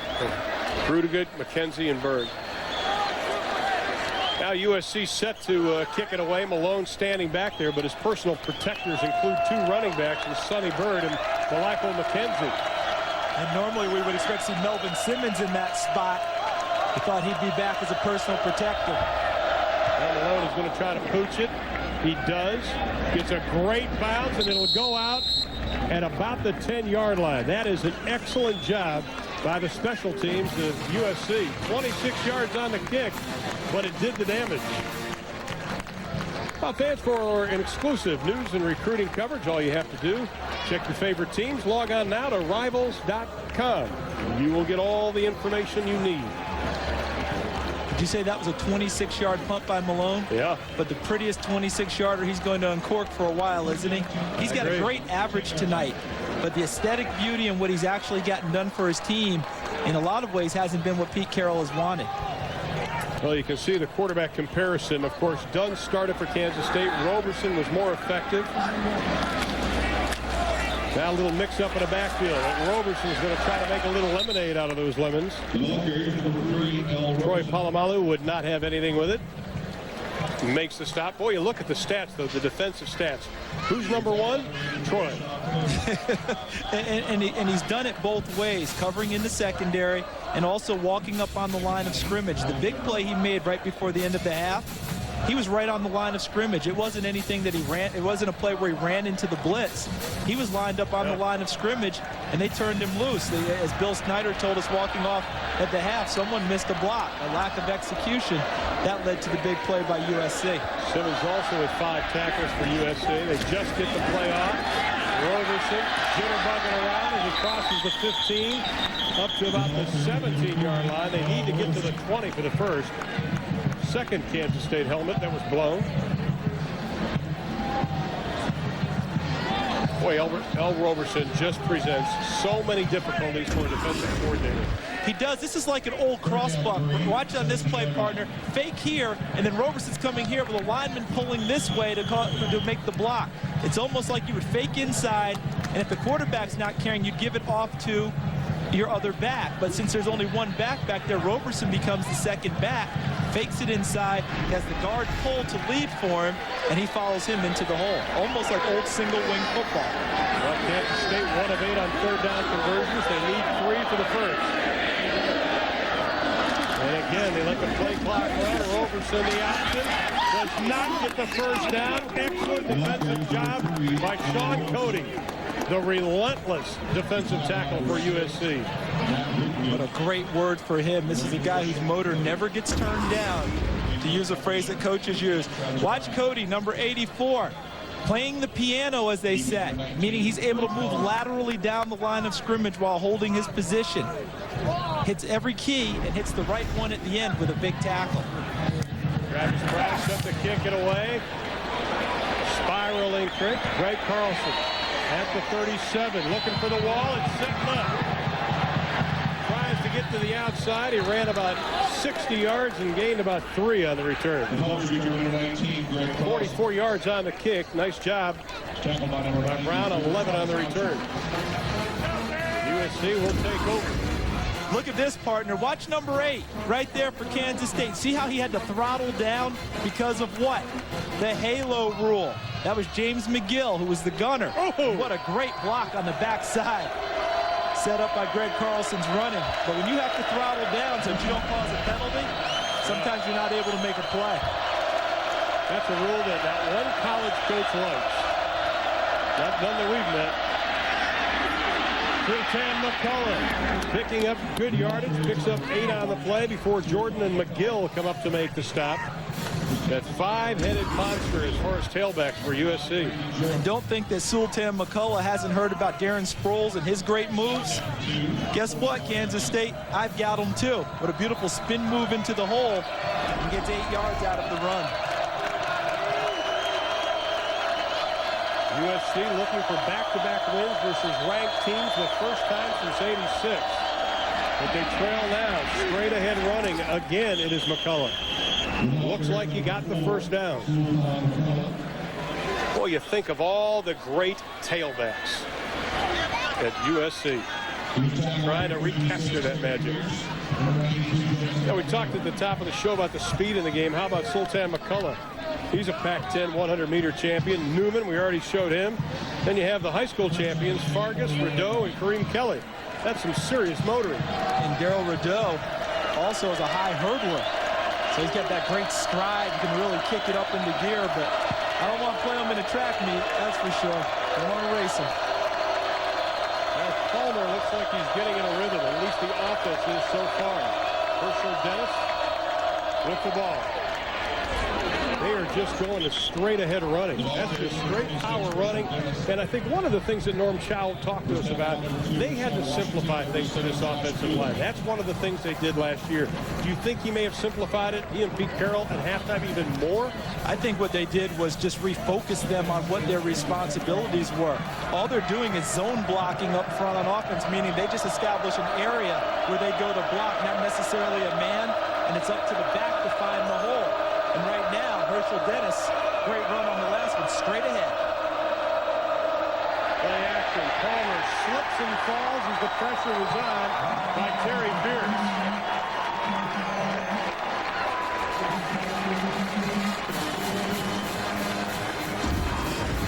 this. This is where a coach is leery about a freshman. Right there, Herschel Dennis, number 26, unable to block Terry Pierce. Watch here, he's supposed to block him right there. Unable to get the block on Terry Pierce. That's why a lot of coaches are leery about putting freshman tailbacks into the game because of their inability to block. Most of them didn't in high school. Loss of 6 on the play. Another 3rd and long for USC. McKenzie in motion. Palmer looking for the screen, has it batted away, incomplete, almost picked off. White, Corey White, the senior out of Mesquite right there, looking for Sultan McCullough, and again USC will have to punt. Yeoman's effort by this Kansas State defense. Second time tonight USC's run a screen pass, and they put a lot of pressure on Carson Palmer. Look at this tonight. All the times he's been hit, 5 times hit, 3 knockdowns, only 1 sack. But those knockdowns and hits and hurries take a toll on a quarterback's timing and sometimes his psyche. Penalty flag is thrown. I think that the telling stat, though, that Pete Carroll's going to look at come tomorrow morning, actually probably tonight on the plane, 0 for 10 on 3rd down conversions. That's not going to cut it against quality opponents. And he's faced 1 tonight. Yeah. They faced 2 all along the way, but tonight, very tough situation. Offside defense in the neutral zone. 5 yards, replay, 4th down. You know, you look at Bill Snyder. How about, what about 25% of the wins have come underneath him in this school Over history? 1 quarter, exactly. Over 25% of the wins have come under him. Look at this. 108 in his tenure at Kansas State. 108 in the previous 43 seasons, which encompassed 8 coaches. That's right. Before him. And his 100th career win was last year versus USC. USC at the LA Coliseum. 62 years young. Just has a passion for the game and also for the guys that play for him here at K-State. On 4th down, we'll try to kick it again. Newman back at the 10. This time, no pooch kick. This sails towards Junction City. We've got a timeout. 8:42 left in quarter number 3. Pete Carroll needs to get some magic going offensively.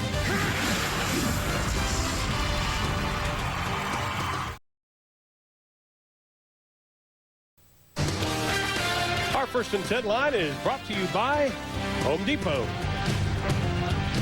Now, 1st and 10 is something that USC has not had a whole lot of tonight, but look at the squandered opportunities, I'd have to say, by both offenses. 1 for 19 between the 2 on 3rd down conversions. We were picking on USC a moment ago, 0 for 10.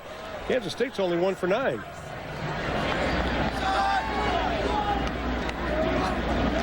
They have it 1st and 10. Roberson remains in at quarterback, and they're going to keep it on the ground, straight ahead running. Darren Sproles getting his yeoman's workout tonight. Sean Cody, the tackle out of Hacienda Heights. Well, now I think all the Kansas State fans are going to say, okay, is El Roberson our quarterback? Everybody felt after the first 3 games that it was Mark Dunn. Now that's changed. As long as El Roberson continues to assume the controls here in the second half, they come out with a win, I'd say he would be the quarterback. 2nd down, throws it out of the flat. Pass is complete to Taco Wallace. That's good enough for a 1st down as he gets up to the 33-yard line. William Buchanan, that redshirt freshman, coming up from that left cornerback spot. Ronald Dunn, of course, hurt the knee in quarter number 2. That was the first well-thrown ball, I think, by El Roberson this evening. And this is what he teases you with all this time. Watch it. 1, 2, 3, sets up, on rhythm, beautiful over-the-top motion. Hits Taco Wallace right in the number 8. I mean, when you see that, you think quarterback. Yeah. And, you know, and that's what they want to continue to develop. Well, Buchanan playing off about 10 yards off his receiver. They keep it on the ground. Great defensive effort by the D-line of USC. Omar Nazel is the first one to come in, make the stop from that right side. Here's a young man that has had to work on consistency this year. Very talented, former linebacker, but they would love to see his consistency level go up about 10-15%. And what Ed Ogeron, his defensive line coach, likes most about him is that now he's using all of his energy in a positive way. He said before he was very negative. If something didn't go his way, the whole team heard about it. Now he's really staying on top of the game as a much happier player. Nobody in the middle of the field for safeties for USC. Roberson looking down the middle. He's running it. Puts his head down, crosses the 40 up to the 42-yard line. Be about 2 yards short of the first down before Champ Simmons makes the stop. Boy, when he pulls down that ball, Charles, I tell you, every defensive coordinator has to hold their breath when he tucks it. Because a lot of times if it's man coverage, you can't see the quarterback. But watch USC's linebackers. They read the pass. Watch how fast they get back into their zones to take away the deep hook and the deep curl. So Roberson has nowhere to go with the ball because he can't throw it all the way across field to the outside. Good coverage by USC.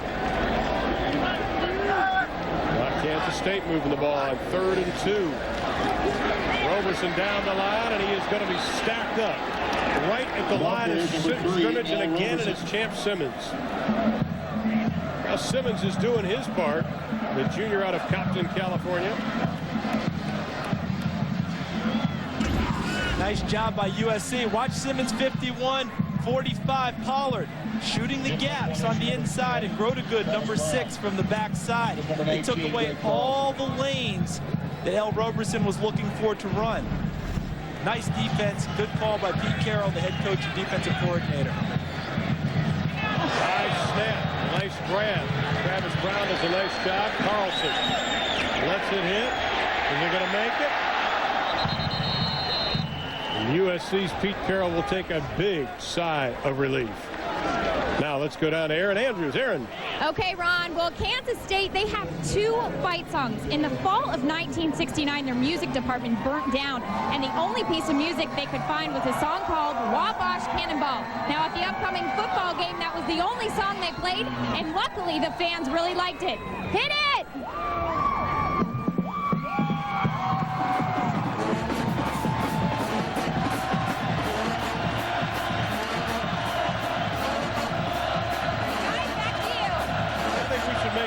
I'll tell you what, anyone who can conduct a band like that, she's got a future. SC straight ahead. Sultan McCullough trying to get over the 20-yard line, barely getting that far. You know, you look at Carson Palmer, and this is a guy that had such high expectations when he came to USC. You know, he has his first drive as a collegiate quarterback. He scores a touchdown. Everybody thought he was, you know, going to be a great guy, but yet he has endured so much criticism. But you look at Carson Palmer's numbers, they're solid. Yeah, the biggest reason he's received the criticism is the team hasn't won as it has in the past. Right now, he needs to get something going. Throws it out in the flat. Pass is incomplete. Intended for Mike Williams.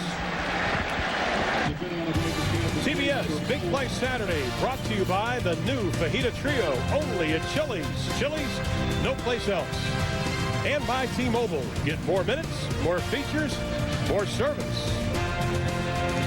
Along with Charles Davis, Craig Sager, Aaron Andrews, I'm Ron Poole. We welcome you to Manhattan, Kansas. USC, the visitors. They trail 12-6 with 5:09 remaining to be played in the 3rd quarter. Michael McKenzie back in the backfield. They go 2 wide left, 2 wide right. There's Cream Kelly on the bottom here. Haven't heard much of Cream Kelly in this ball game. Palmer's looking, but we have a penalty flag thrown, and it looks like, again, it may be too much time. And it is. You know, and that's one of the things. You look at the first 2 games of USC, they didn't have these kind of penalties. Offense, 5 yards, replay 3rd down. Here's Craig Sager. Well, USC has struggled on offense, but Pete Carroll told Carson Palmer to stay like he is. Stay patient. Do not get impatient. He said if it was 12-6 in the 4th quarter, it might be different. He said we'll just run the ball, then we'll pass it. We'll remain patient. He's afraid if he starts throwing the ball right now that K-State's going to be blitzing, and he's not happy with the offensive line of USC so far. Good information, Craig. And here they come on the blitz. Palmer reads it. Pass incomplete. Another drop by Williams. That is his 3rd drop tonight. Well, you can't blame Carson Palmer because the freshman just doesn't have enough stickum on there. No, and that's where the USC coaches are going to be talking to him, because here it's a hot read. And what I mean by a hot read is the wide receiver sees the blitz, goes right to the open spot on a quick slant. Ball was perfectly thrown. As you mentioned, third drop by Mike Williams tonight. A true freshman out of Tampa who's done so well so far, but tonight has definitely not been his night.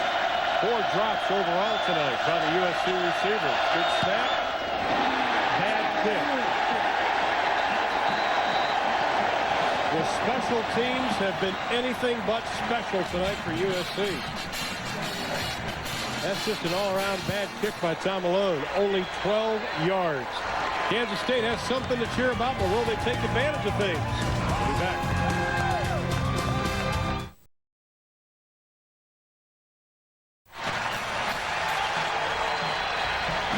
It's the drama of NASCAR on TNT. Tomorrow afternoon, it's NASCAR Winston Cup Racing from Dover, Delaware. For a complete schedule information, log on to NASCAR.com. The Monster Mile. Monster Mile tomorrow. Well, now with 5 minutes left in quarter number 3, Kansas State can do some serious damage on USC if they can punch this in as they are on the Trojan 30-yard line. Great field position for Kansas State, obviously. Roberson checking off at the line, probably to a run play. The pitch to Sproles. Left side, and the USC defense just corrals him. Now, during that timeout, Pete Carroll brought his defense over, and he lit into them. He was very animated in his discussion. And I think what he was telling them was, you can't let the special teams mistakes affect the way you play. We need you right now to get a stop. And for them, I think Pete Carroll will be very happy if they only have a field goal attempt out of this.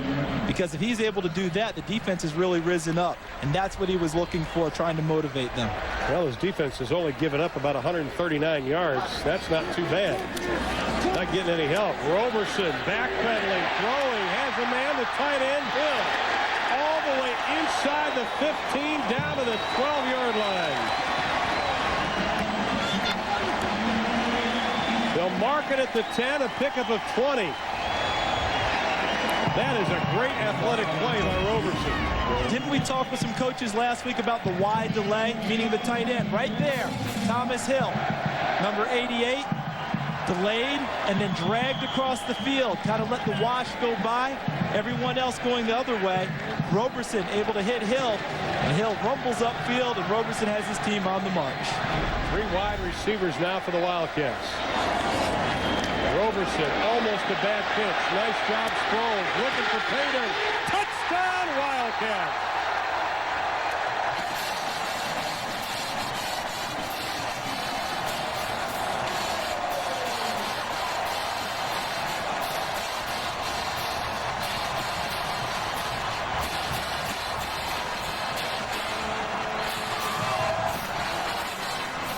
Sproles' 3rd rushing touchdown of the year, and the lead has been widened. 18-6. And that's why Pete Carroll was so animated. He knew he needed a stop here out of his defense, but he also knew that they were in a tough spot. This touchdown really is on USC special teams, on the punting team. Absolutely. The extra point attempt by Jared Bright. It is good. Bright's earning himself a job. So is L. Roberson. Sproles already had a job. Now Pete Carroll's got to do a little coaching, get these guys pumped up again. I think he's okay with his defense. He just needs a big play out of special teams. Now watch. Grotegood, number 6, forces the pitch from Roberson. But watch the stalk block downfield. Right there, the block on Troy Polamalu. That was done by number 8, Taco Wallace, the wide receiver.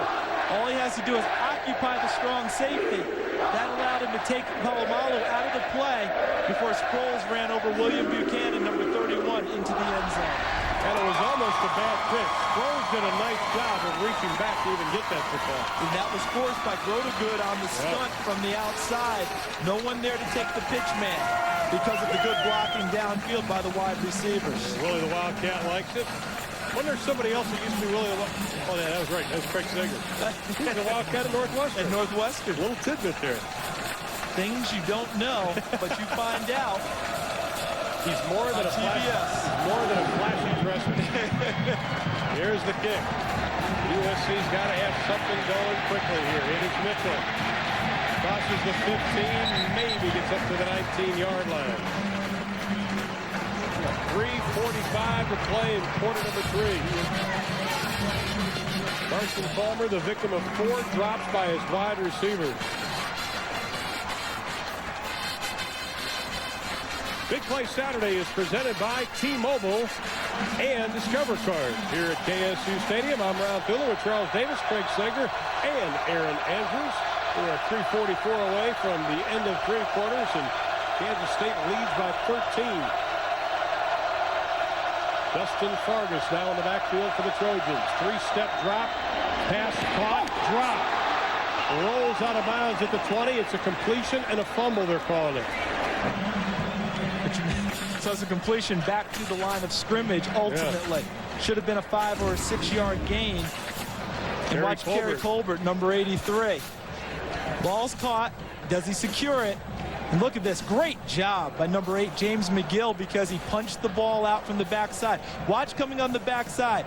Watch him punch it out. Whoa, what a nice play. They're taught to script. And they did. Also it's 2nd and 10.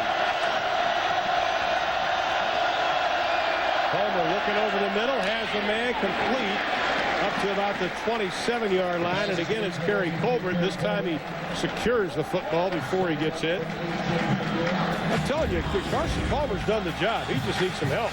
Needs a lot of help because the ball is being put where it needs to be placed. And this time, Kerry Colbert's able to tuck the ball away, but you saw again McGill trying to get the ball out at the end of the play. Right now for USC, they've got to ask this question. Where is Kareem Kelly? He's supposed to be their go-to guy. 1 catch on the night and a fumble. 0 for 11 on 3rd down conversions. They keep it on the ground. They get their first down. It's Justin Fargas. Penalty flag is thrown as he tiptoes down the sideline. Terrence Newman immediately saying, hey, it's against the other guys. He's walking back. He's ready. He's got it down. 28 yards on the pickup. Probably will be for no good. They're coming back. And he officiates, too. And holding. He does it all. He saw it. Pete Carroll in our super shot, stalking the sidelines, wondering what is it going to take for us to get a sustained drive. Holding. Offense, 10 yards, spot of the foul. I was just getting ready to compliment the offensive line, Ron. Let's take a look up front. Good job securing the corner. That allows Fargas to get to the corner, but downfield, saw the flag come in late from the backside, right there. Right on number 4, Terrence Newman. No wonder he was able to make the call. The wide receiver blocking on him held him. And he was able to say, you know, ref, it's right out in front of you. Good call. Penalty situation, both of them with 5. A USC getting one at a crucial time. That would have been their first 3rd down conversion of the game. And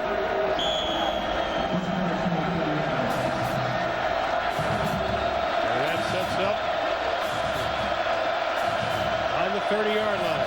1st and 10.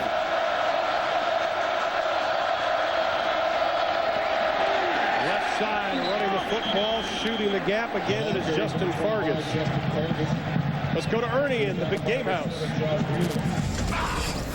All right, thank you, Ron. The last time Boston College beat Miami, it was 1984 in that Doug Flutie miracle, but they were leading 6-3 before Willis McGahee, number 8 in the nation in rushing, rattled this one off from 48 yards, tackled at the 1. He scored on the next play for a 10-6 lead. The top-rated Hurricanes leading by 4.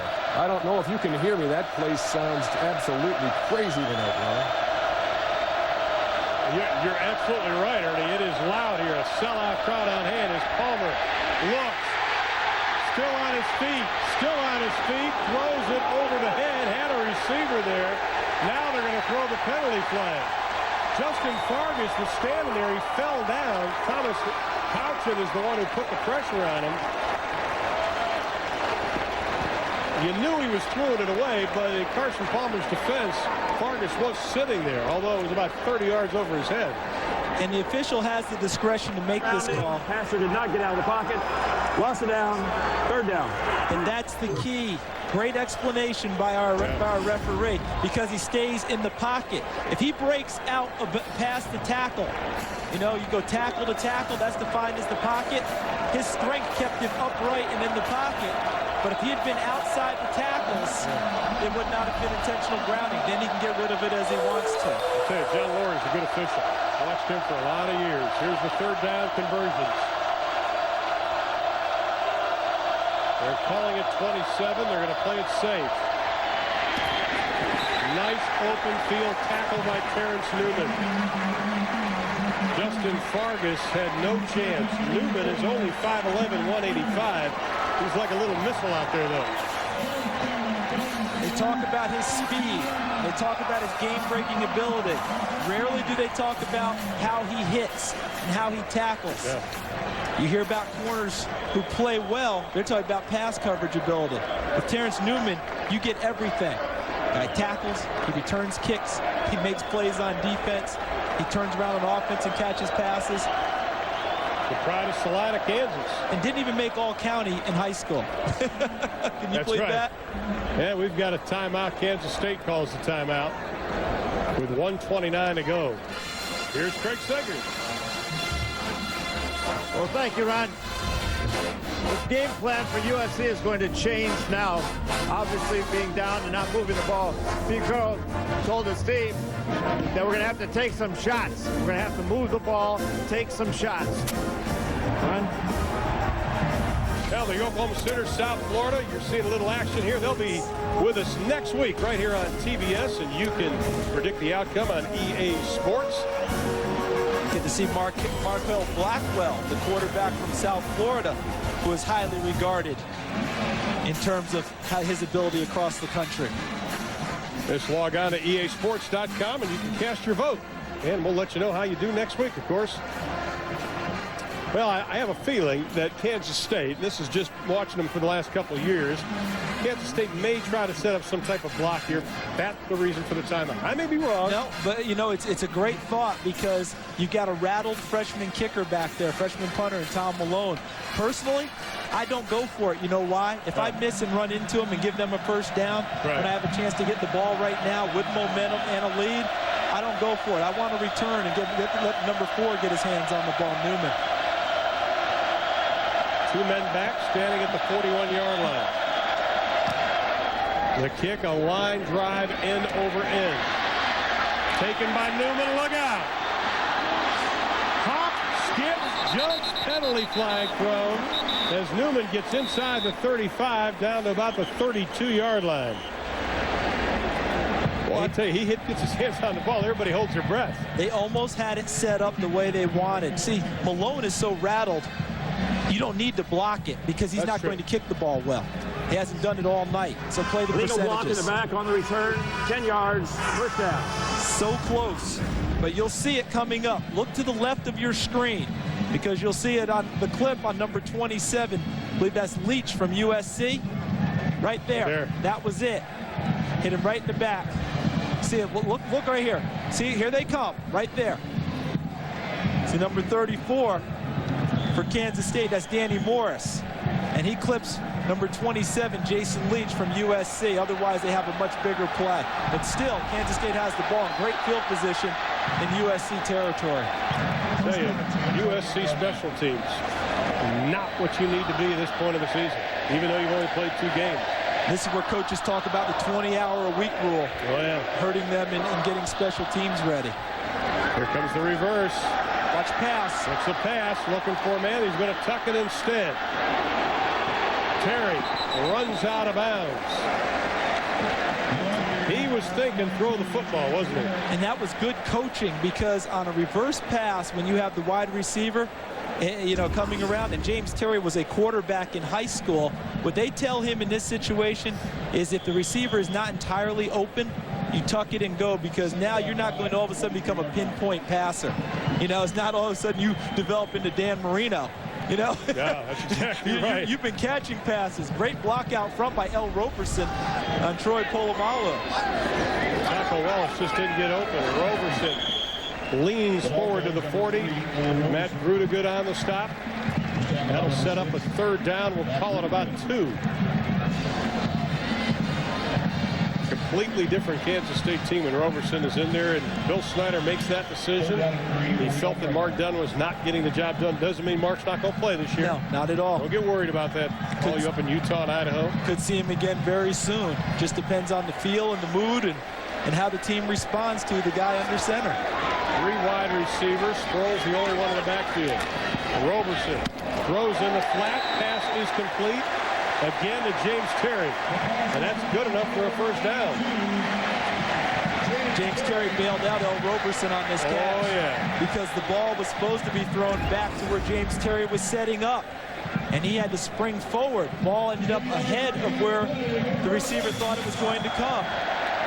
James Terry, watch, on the hitch, he's going to set up. See him set up there? Ball should be back towards him, hitting him into 8-2 while he's standing up tall.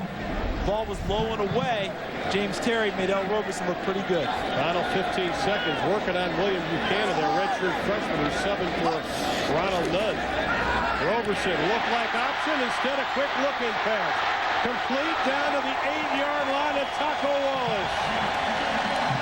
What a great fake by L. Roberson. Then he pulled the trigger. Great fake, great throw, great catch. All synchronized. 22 yards on the play, and Kansas State heads towards the fourth quarter with all the momentum in their favor. Not many people gave K-State respect coming into this year. After last year's 6-6 disappointing season, they are gaining respect tonight. 15 minutes to play, and they have the advantage by 13.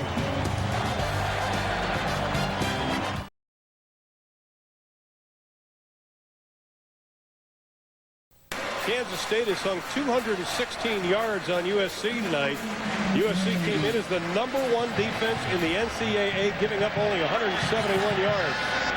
We still got a quarter to go, and now Kansas State first and goal from the 10. Roberson. Pass. Touchdown, Kansas State.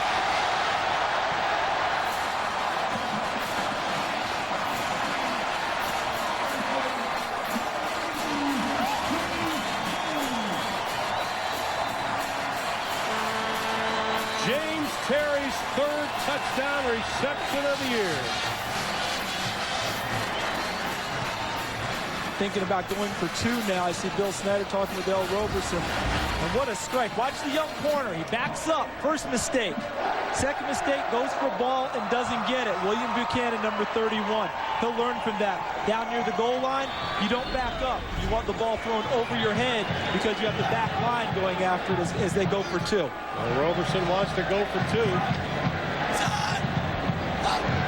want to make it a 21-point advantage on the option. Has some room. Count it.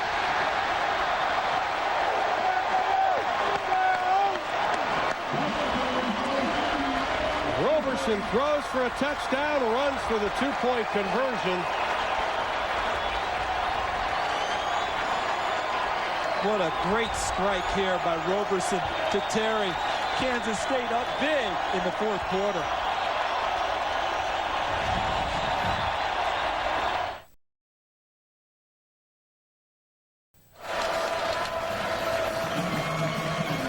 Kansas State trying to make it 2-0. The Big 12 versus the Pac-10 as Colorado took care of UCLA on the road today. Now they're handling USC with still plenty of time left at 14:55. This is Mitchell. And after 25 up to the 27-yard line. Now things getting a little testy down there with all the guys. A little chippy right now. Game of high emotion. It is Kansas State's ball. They thought it might have been a fumble, but doesn't matter. You know, at the top of the show, we talked about how Kansas State had to play in front. They have done that. This is a tough offense to try to play catch-up with for Pete Carroll, isn't it? It really is because, you know, for Pete Carroll, you would think he has the bigger striking ability with his guys. But tonight, the receivers haven't helped, nor has the offensive line. A lot of pressure on Carson Palmer. And when he has been able to throw the football, the receivers have dropped a bunch. Now they've got Fargas and McKenzie in the backfield. It's the first time we've seen this combination. McKenzie's been quiet.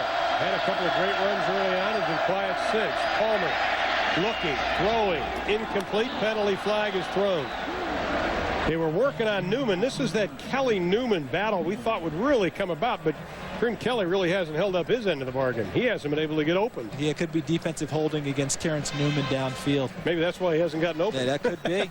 Maybe it's the first time they caught him, but I think it's just more that Terrence Newman has played an excellent game tonight. Pass interference, defense, 15 yards, first down. At this point, I think USC will take anything, huh? Anything that could provide a spark. Here they are one-on-one. Kelly trying to run a fade, and he's trying to stop. He didn't have enough of his jersey, did he? No, I think he needed to get the left hand involved also in order to really make it hold him. What is it with these quarterbacks that do it right in front of the official, you know? Well, you're just hoping he might be looking on the backside and not the front. Okay. That's Pearson and Fargus in the backfield for USC. Kansas State brings 7. Here they come. Palmer's pass. Nice pass. Thrown on a rope. Complete. Down to the 44-yard line. Kerry Colbert on the reception. Well, you want to see the best in Major League action? We'll tune into the Superstation on Thursday night as the Braves take on the Phillies. Major League Baseball's best is on TBS this Thursday at 7 o'clock Eastern with Don, Joe, Pete, and, of course, my hero, Skip Carey.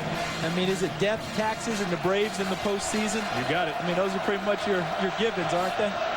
Matt Colbert now with 5 receptions, picked up 14 on that play.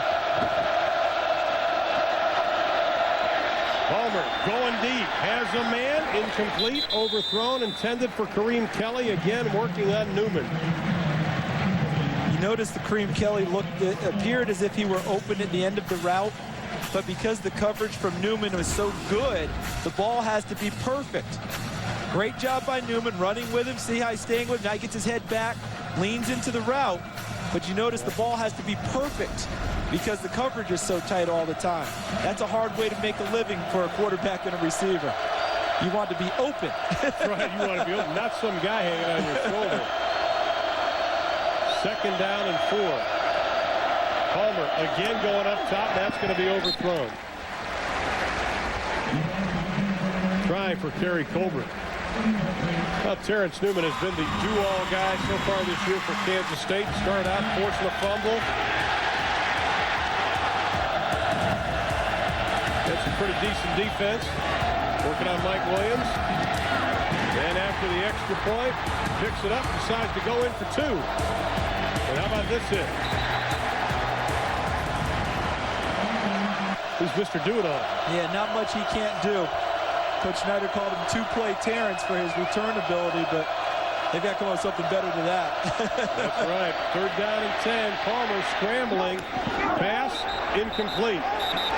The catch was made by Kareem Kelly, but he had a foot out of bounds. Randy Jordan this time on the coverage. Mike Liner, the line judge, all over the call. Saw it the whole way. First foot came down out of bounds. You know, we always want to yell at the officials, don't we? Oh, yeah. They do a great job more times than not. See the first foot? Easy call from here, but on the field in bang-bang action, it's hard to always get them right. Tell you what, from what I've seen, these guys get them right way more than they get them wrong. And right now, a lot of confusion on USC, and they're going to have to burn a timeout. Trying to get their groupings in, what package, what play, and they look confused. Yeah, and this is a time of the game where they're trying to find a spark, trying to figure something out, and just not working. Now let's take a look at our Gateway game summary for tonight. Of course, if you joined us in the first quarter, you saw scoreless first 15 minutes, and things got a little exciting. You can see Earl Roberson came in the ball game, and things sort of changed at that point, didn't they, Charles? They certainly did. It's been a spark because when you look at these numbers, they're not spectacular other than the 2 touchdown passes. But the numbers that jump out at you, 3rd down conversions. With USC, Kansas State's only 2 of 11. But to get this stat, the average yards to go on 3rd down for USC, over 11 yards. Wow. And so that tells you that they're not getting anything done on 1st and 10, second and whatever. 3rd and long all night long, you're not going to have a good conversion percentage. There you can Look see at that. And that's way off schedule. You know, that doesn't go into any script that the coach outlines, doesn't go into any plan. But I think what we've seen tonight is the offensive line still needs work for USC. We mentioned it earlier. It's the 3rd different offensive line they've started in 3 ball games. And some of those guys are young. They still need to come along. Because Carson Palmer's had a lot of pressure on him from the word go tonight. And they were concerned about that. I mean, they thought the offensive line was coming along, especially when you see that Zach Wilson comes back in, coming off that foot injury at the right guard position. But bottom line is Carson Palmer hasn't had the kind of time he has needed tonight. Remember, they gave up 36 sacks all of last season. Now they're going for it on 4th down and 10. Watch the pressure from Kansas State. They bring 7. Palmer pumps, has a man. Caught down at the goal. He dropped it. McKenzie had it and lost it. That would have been good enough for a first down. Malifo McKenzie is an excellent football player, but I go back to the point I made before in the coverage from Newman. It has to be a perfect throw and catch here on this route, and it's a beautiful throw, but look at McKenzie having to stretch out to catch it, trying to pull it into his body, but he hits the ground first. That causes the incompletion. Remember, McKenzie's an excellent running back and a good pass catcher, but he's not a wide receiver. He doesn't make this type of catch play in and play out. Tough play. Here comes the blitz by SC. Simmons comes in and they run right by him. Sproles crosses the 50 down to about the 47-yard line before Jerry McLeod comes up from that cornerback spot. I'll tell you, Ron Hudson has called a nice game offensively for Kansas State. He really has done a good job. Because they've had patience on offense, and their defense has allowed them to stay that way. They haven't had to play from behind and call different plays that they haven't wanted to. Be able to keep L. Roberson, when he came into the game, in a nice comfort zone in their play calling selection, running plays that he runs best. Pete Carroll has done a good job on defense, but remember what we said at the top. He's played a lot of base defense and wants to play and win that way. When you have to play, when you have to gamble a little, call blitzes and stunts, that's when you see big plays happen as the game goes along. They ran into a blitz, Sproles ran past them. Well, you know, lost in all of this, too, is Carson Palmer becoming the all-time leader in USC history, passing Rob Johnson for passing yardage. He only needed 51 yards. He's got 68 tonight, and that's been kind of lost. And I'm sure Mr. Palmer would much rather have a couple more completions than any kind of records right now. Yeah, he'd trade that in a heartbeat for a victory tonight, because he came back as a fifth-year senior for one reason only, to try and win a Pac-10 title. 7 different receivers have caught passes for this Kansas State team. 2nd down and about a foot, and they got it.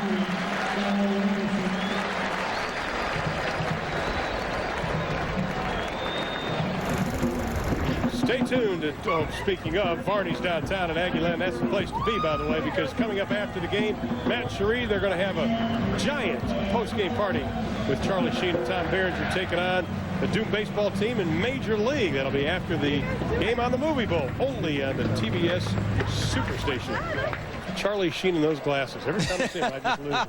That is one funny guy. Yeah, especially when he got out of it. Would he play for the California penal system? That's right, the California penal system. Roberson, 3-step drop. Rifles the pass, complete. Right on the money. Derek Evans on the reception. Evans, his 8th catch of the year and his first tonight. So 8 receivers have now caught passes for Kansas State. Able to spread the ball around, and when you have full control of the game, you can start to run things on offense that maybe you hadn't called most of the game because you were worried about field position and being conservative. Nice first down pass. Great call by Ron Hudson. Great down to throw on, especially out near midfield because of field position. Well, you can see what they've done in the second half. SC's gone backwards. Don't forget, that's a very tired defense now on the field for USC. Kansas State's just going to keep it on the ground. We got a fumble. USC says they have it, and they have. Mike Pollard, the middle linebacker, comes up with a loose ball. The senior out of Long Beach, California. And there's still life in Pete Carroll's USC Trojans. They may be tired, but their pride came to the front. See Nick Holt, the linebacker coach, congratulating Mike Pollard, number 45, on his fumble recovery. Darren Sproles gets the ball cleanly, but he's juggling a little as he goes through. And right there, number 94 for USC, Keneche Odeze, stripping the ball out for number 45 Pollard. The fall on. USC has the ball again. BKU. Big Keneche Odeze. BKU. Sounds like a burger, doesn't it? It does. USC needs something. Palmer Still on his feet. Nice job. Looking.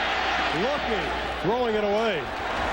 Well, I don't know if we had a stat how many times he's had to throw the ball away, though. He may be on a record here.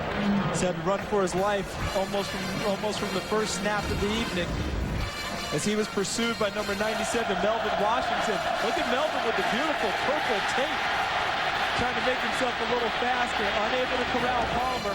Brian Hickman, a nice little message at the end of the play. Good job by Brian Hickman pulling off so he doesn't get a penalty. SC is not taking advantage of opportunities tonight. We got another one right here. Fighting to get back into the game. Palmer's pass again dropped. Intended for McKenzie, and that is drop number 6.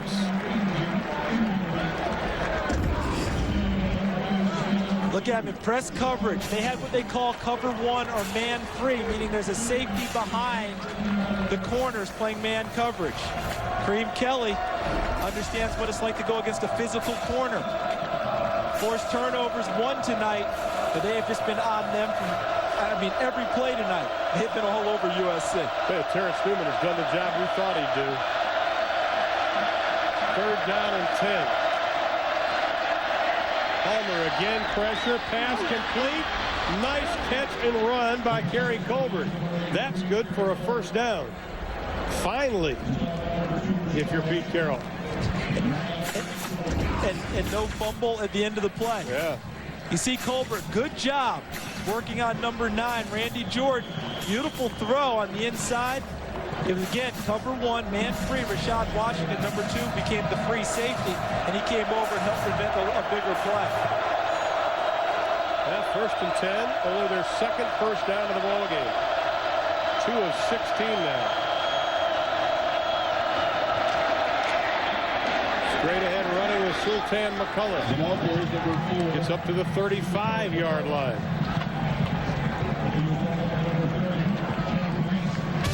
Just a reminder, our next telecast next Saturday night, 7 o'clock Eastern time, right here on TBS, is the Bulls of South Florida travel to Norman, Oklahoma to take on the 2nd-ranked Oklahoma Sooners. Coming off that bye week, get a chance to see possible national champion. The friendship game between coaches. Palmer again. This time's got time. Throwing, has a man. This is up for grabs. Incomplete, intended for Mike Williams. Tried to stretch that big 6'5" frame over Terrence Newman, but that pass was well out of reach. You wonder if he thought he was running out of field, talking about number 1 Mike Williams, because the way that he kind of stutter stepped at the end of the route and then jumped, I believe he jumped too soon. Watch as he goes. You start to want to see how he kind of stops his, see, he stutters a little bit and then he takes off a little bit too early. I'm wondering if he thought he was running out of space, didn't have the proper field awareness. I also like when he crossed the field, Rashard Washington gave him a little hello elbow. Now, you know, you got to chip the receivers every now and then. Yeah. 3rd down and 3. McCullough gets nailed, but not before he gets close to the 1st down. Josh Buell just lowered the boom on him along with Rashard Washington. Buell, 210 pounds, if that. That's a young man that's trying to get up a little bit, but he just can't gain any weight. That's that metabolism, the metabolism that you and I wish we had right now. Because no matter what he puts in his body, he burns it off. This guy turned into a playmaker last year. He is a total hustle player, trying to play well for his brother, who's overseas right now in the service. That's a 1st down. Josh says, I'm the only one who knows where he is. I can't tell you. And for security reasons, but hopes his brother's able to watch the game and obviously sends his love to him. Well, USC would like a little love right now on the offensive side of the football. 1st and 10, closing in on 11 minutes to play in this ball game, but they trail by 21. And they have to score on this drive. Absolutely. And this is crucial for them. Keep it on the ground. Running the football, it's Sultan McCullough. Here's Aaron Andrews. All right, Ron, well, like you and Charles just mentioned, Josh Buell's brother Jason overseas fighting the war right now. Josh had a message to his brother. He says he loves you. He hopes everything is going well. Keep your head up and keep God first. Guys, back to you. The only way he can keep contact with him, Aaron, is email. That's tough. But his brother's doing a great job tonight.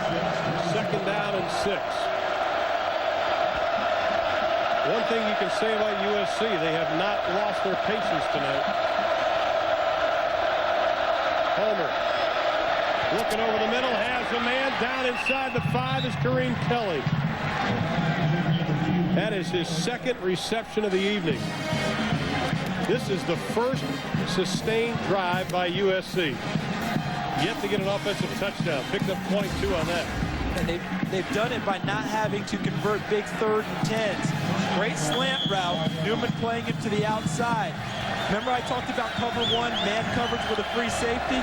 In cover 1, you shadow them from the outside in. That allows him to run the slant route. 9th play of this drive. Throw it up for grabs. Touchdown USC. Penalty flag is thrown. Might be interference one way or the other. Kansas State hopes it's offensive, but I think the touchdown will stand. Well, Randy Jordan was on Kerry Colbert. Defense, decline, touchdown. Kerry Colbert's first touchdown reception of the year. And can the ball be thrown any better here? Again, a rhetorical question. Right over the top. Allows his receiver to go and make a play. Randy Jordan unable to get his head around to locate the football. Kerry Colbert with a physical catch. He demanded the football on that one. David Davis on for the extra point.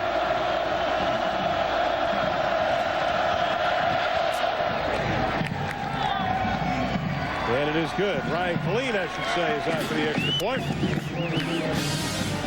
Well, they finally hooked one up. Carson Palmer. It's Kerry Colbert. And the lead's been trimmed.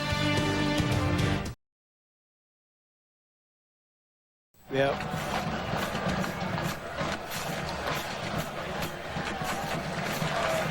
.10:04 to play in the ball game. Kansas State still leads by 14, 27-13.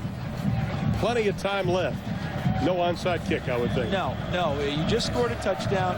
Overall, your defense has played well. They actually had a chance to get some rest because it was a long, sustained drive. Kick it deep and take your chances with your defense again to field position. Let's go down to Craig Sager.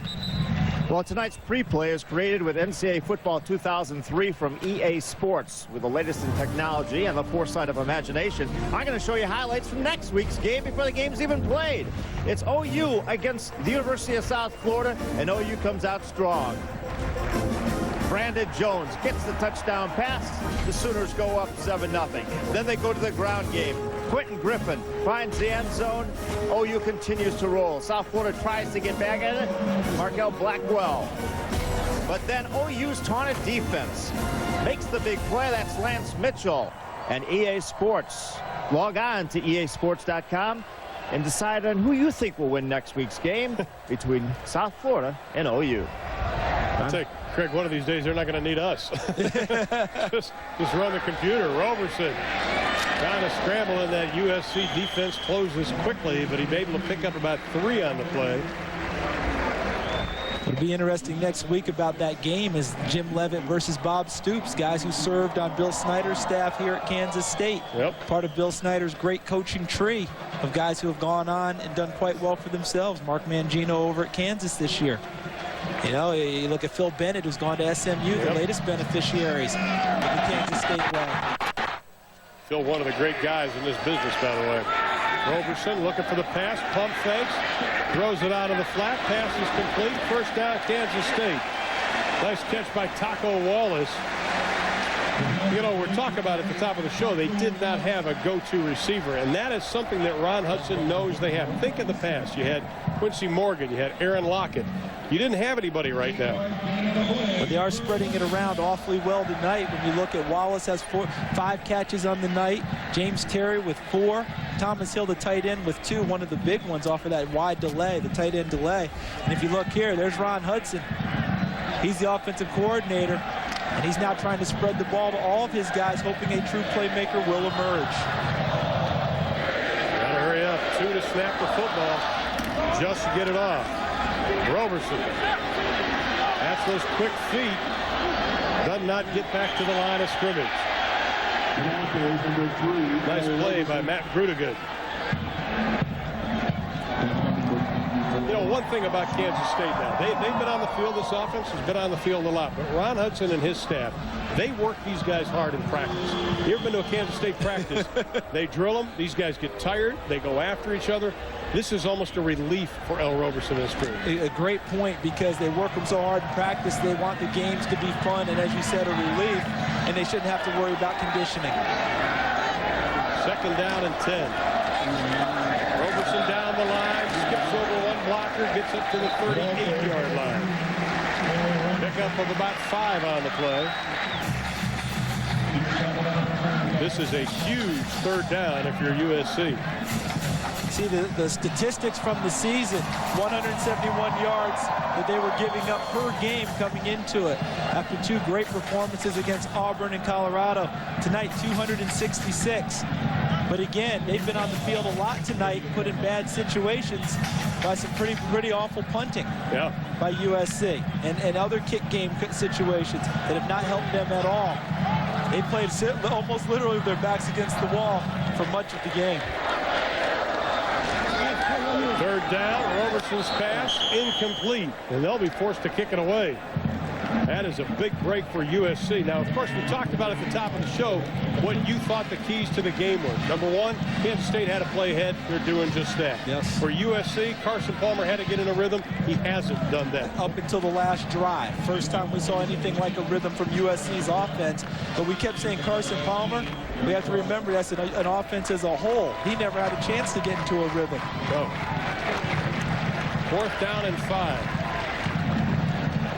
Here comes USC, but it's a good kick. Spiraling kick. Carlson takes it and drops it. And we've got a penalty flag, though, back at the 30-yard line.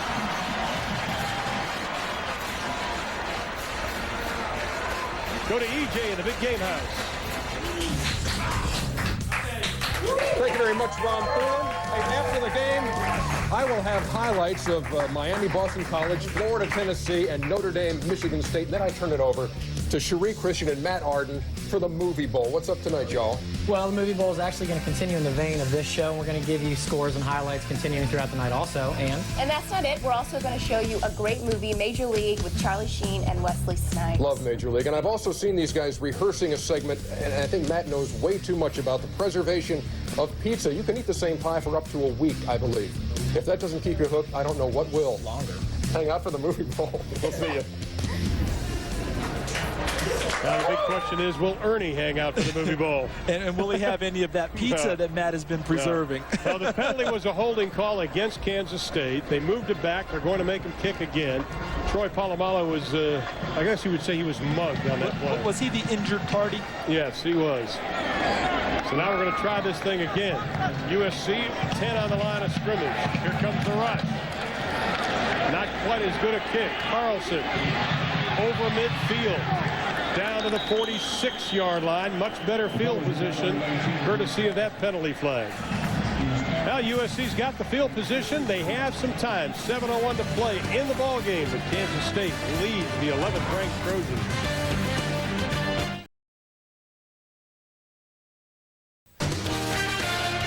Our 1st and 10 line is brought to you by Home Depot. Along with Charles Davis, Craig Sager, Aaron Andrews, I'm Ron Thune, welcoming you to Manhattan, Kansas. 7:01 to play in the football game. Carson Palmer, who has already tonight set the new USC record for pass completions and yardage. Now he's got 7:01 to try to make up 2 touchdowns. Looking deep, has a man in the flat, pass drop, oh my, and again it's Mike Williams. That is his 4th drop tonight, the 7th overall by the Trojans. And right now, your coaching on the sideline with Mike Williams is finding a way to keep his confidence. You don't want a young freshman shattered because he's had a tough night on national television against a quality opponent. An excellent route. He turned Terrence Newman around. Just can't make the catch. You notice his confidence is down because he tried to body catch it instead of hands catch it. This is a free play. Kansas State offside. Pass is complete. Down to the 25-yard line. And the man that has been the steady hand tonight is Kerry Colbert, the junior out of Oxnard, California. That is his 9th reception tonight. He's got a touchdown catch. Of course, that penalty will be declined. Offside, defense, penalties declined. First down. And it takes guys with experience to step up in big games, doesn't it? Kerry Colbert, this is his 3rd year as a starter. Kareem Kelly is a senior. They need those guys to make plays for them down the stretch. 6:47 to play. A quick score would get USC right back in this. Kansas State showing blitz. McCullough, left side, runs right by it, going for Pater. Touchdown, USC!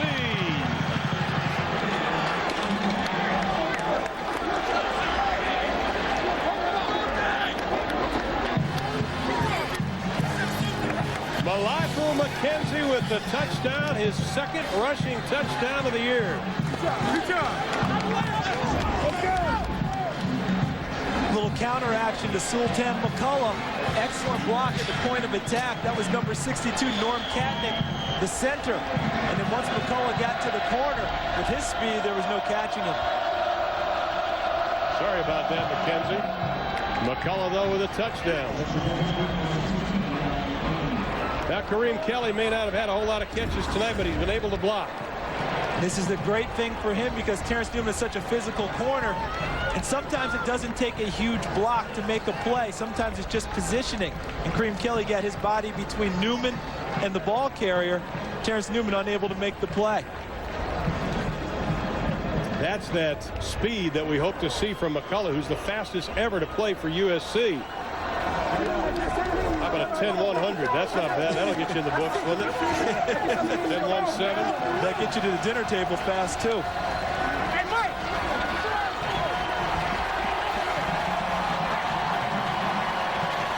America Online question of the night.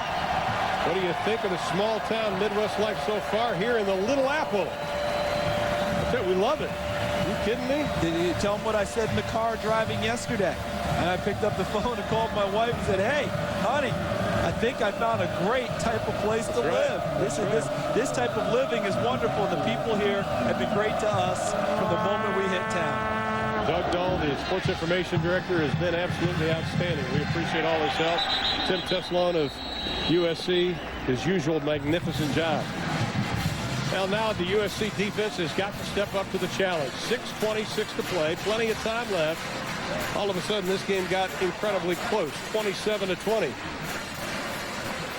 And Kansas State can't afford to just sit on the football and punt it away and play defense. The momentum is in USC's camp right now. Their offense is clicking. Their defense got to stop on the last possession. This is a huge offensive possession now for Kansas State. They need some first downs. Need to move the ball and run some clock. Sproles right behind Roberson.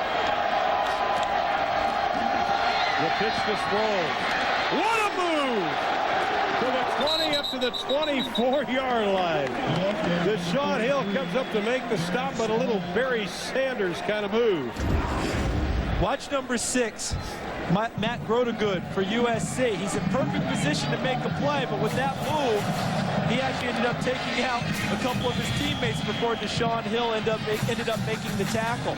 Matt Grotegood is a former safety who wants to go back and play safety again because of his size.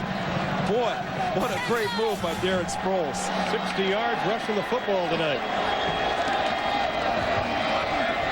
Try it again. Another great move. Look out!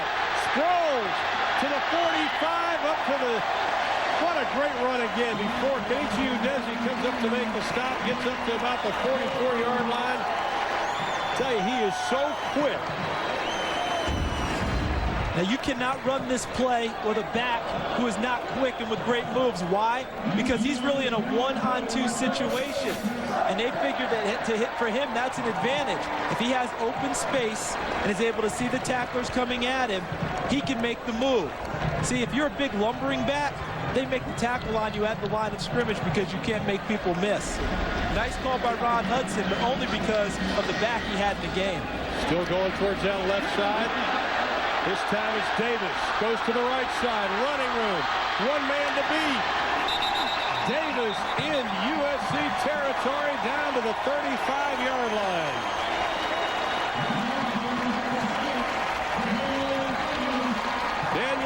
the junior from Stafford, Virginia, out of Garden City Community College. And the University of North Carolina, where he was the leading rusher for the Tar Heels a couple of seasons ago. Nice job reversing. Watch Polamalu. He ends up missing on an angle trying to get to him before William Buchanan takes him out. Big gainer for Daniel Davis. Is that the first time he's touched the ball tonight? Yeah. They brought him off the bench, and he's contributed. And you can see the rushing yards. Kansas State over the century mark here in the second half. Roberson, quarterback draw. Running room, looking for a block. Cut from behind as he reaches the 25-yard line by Mike Pollard. Boy, you know, USC gets the touchdown. They pull within a touchdown. Pete Carroll's team seems to be in a pretty good position the way their defense is played. Then a couple of breakdowns, courtesy of Sproles and also Daniel Davis. Yeah, Sproles made the plays more than USC missed them. You know, it's easy to say they missed tackles and they missed this, but trying to catch Darren Sproles on those moves, very difficult situation for any type of defense. Now Taco Wallace in the slot. Sproles just to keep it, or I say Roberson keep it for the first down, and he's got it. Talk about stepping up to the challenge. That's what Kansas State has done here in the fourth quarter. Just a reminder, immediately following the game on the TBS Superstation, Matt and Cherie, best post-game party on the planet, plus the movie Major League Baseball with Charlie Sheen and Tom Berenger. That's at the Movie Bowl, only on the TBS Superstation following our game. Partner, can I talk about home field advantage here for just a quick second? Have you noticed the student section keeps an eye on the play clock, and when it gets down, they actually count it down for the offense? That's pretty impressive. That's your 12th man.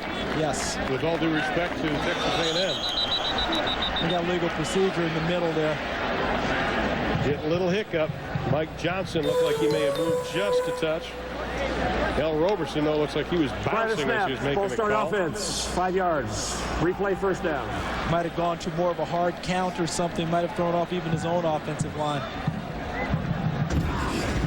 Take a look in the middle to see who might have moved there. And a couple of guys in there. Even Sproles in the back. Got a little antsy. Well, that could hurt. Did he forget the snap count, maybe? Closing in on 4 minutes to play. Roberson fakes the pitch, keeps it. Inside the 20, down to the 15-yard line. Rolling good is Errol Renaud coming up to make the stop. Roberson has moved this team here in the second half. 13 on the carry. What's been difficult for USC tonight is they're seeing a lot more option than they see most of the season. Because the first two games, Auburn did not have quarterbacks who could run option. Last week, Robert Hodge, the quarterback for Colorado, was just overwhelmed. Couldn't get the option game going. Great block, by the way, by Nick Lucky. Got to give the guy in the trenches a little kudos there. Over the left side. Roberson again. Champ Simmons on the stop. That'll move the chains with 3:36 to go. Now the clock is USC's enemy. Textbook drive by Kansas State answered the challenge, which was to get some first downs and move the ball and take the momentum away from USC. And when I watch Al Roberson play quarterback, I'm wondering, can a single wing tailback be under center?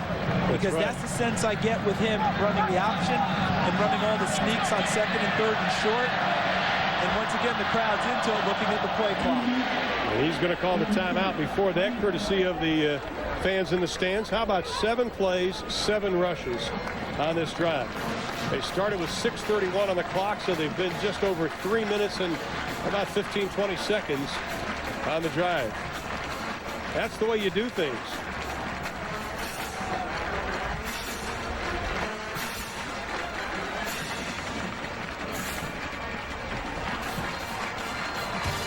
TBS Big Play Saturday, brought to you by Best Buy. For the latest technology, turn on the fun at Best Buy. By Wrangler, real, comfortable jeans. By Star Fox Adventures, only for Nintendo GameCube. And by Discover Card, it pays to discover. 3:14 to play in the bowl game. The student section, I tell you, they love it. And they were here early. When they opened the gates, the kids ran for their seats. They've been here, what, 2 hours or more before kickoff? Yep. They opened the parking lots 5 hours before. You know, I was here about 20-some years ago, and this is a true story. In the cafeteria 20-25 years ago, kids would go through the line. The lunch lady would give them directions to the football stadium and tell them the game time. And that's a true story. And not many of them were taking advantage of that either. Not a bit. Now you can't get a ticket to the game. They ought to just go ahead and erect the statue of Bill Snyder right now. He's done it. 97 yards rushing in this fourth quarter. Roberson cuts back against the grain, down to the 5-yard line. Well, he fumbled it. Hang on, it's still loose. And I thought he was down. They're going to have to unpile this.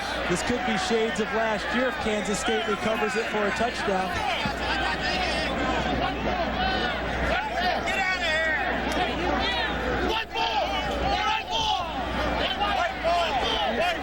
And it is USC's ball. So Pete Carroll is alive with 3:04 to play. Looks like Deshaun Hill came up with it. Roberson's going down. I tell you, that looked like the knee was down. Look at it as the ball came out very late. Yeah. Matt Rodegood, number 6, is the guy falling on Roberson in the end. Let's see as he's going down there. There's a tackle by Patterson. Ball seems to be down. It seems to squirt out because it hit the ground. Yeah, the fans don't like it. Good. I don't feel so bad calling him down then. Okay, let's see one more time. Let's see if the ball popped right there. See where the ball is? If the rule holds, ground can't cause a fumble, but USC has the ball now. Homer. Pass. Complete. Wide open. Homer. First down, USC. You know, talking to Carson Palmer, talking to the quarterbacks of both teams as he picked up 24 on that play, this is what quarterbacks live for. You have a 5th-year senior in Carson Palmer. He's been here before. And you mentioned on the last possession, Kerry Colbert stepping forward as a 3rd-year starter. He's been very dependable tonight. He's had 1 fumble after a drop pass, but other than that, he's really picked up his game as the second half has wore on.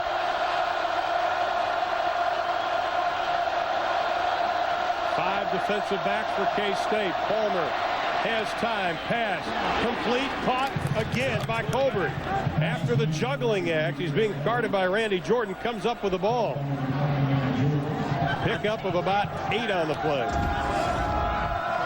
See Colbert just reading the open spot, coming across field on a short crossing route, shallow cross. Makes a very difficult catch. 2:30 to play. McKenzie in the backfield behind Palmer. 3-step drop. The pump looks deep. Nobody there. Still going. Has a man at the 35-yard line. And again, it's Kareem Kelly. Kelly goes down to the 33, and they'll move the chains with 2:12 to play. Can you say grace under pressure by 2 guys here? Carson Palmer, number 3. Moves out of the pocket. You know, he wasn't scrambling to run with the football. He was scrambling to look for an open throw. And Kareem Kelly sees his quarterback in trouble, comes all the way across field into his line of vision, and makes himself open. Pick up a 16 on the play. You can see what he's done in the second half. Much better. 1:53 to play. McKenzie, nothing doing. You're the running back now. You have to protect the football because Kansas State will be trying to pop it free. 1:35 to play. Bill Snyder checking in on the defensive calls. Remember the blocked extra point after that quick turnaround at the end of the half? That's what Kansas State needs again. They need that type of a play. 2nd and 10.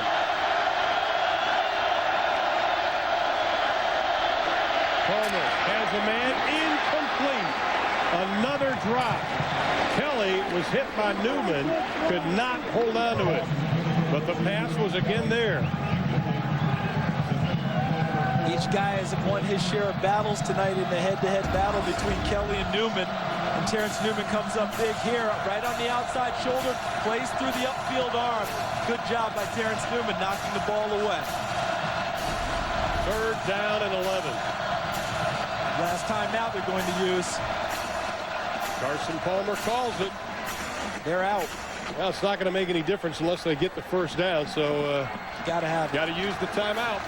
We've got 1 minute and 11 seconds left. Will Kansas State keep their 37-game home win streak against non-conference opponents alive?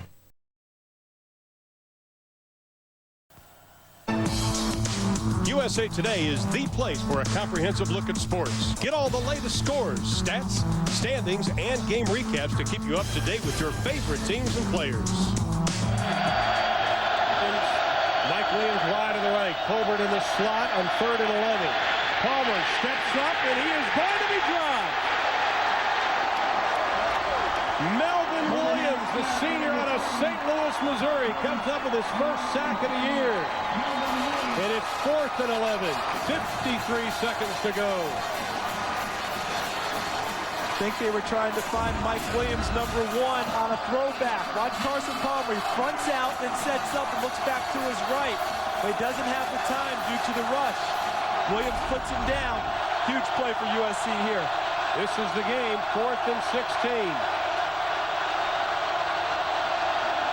Kansas State blitzes.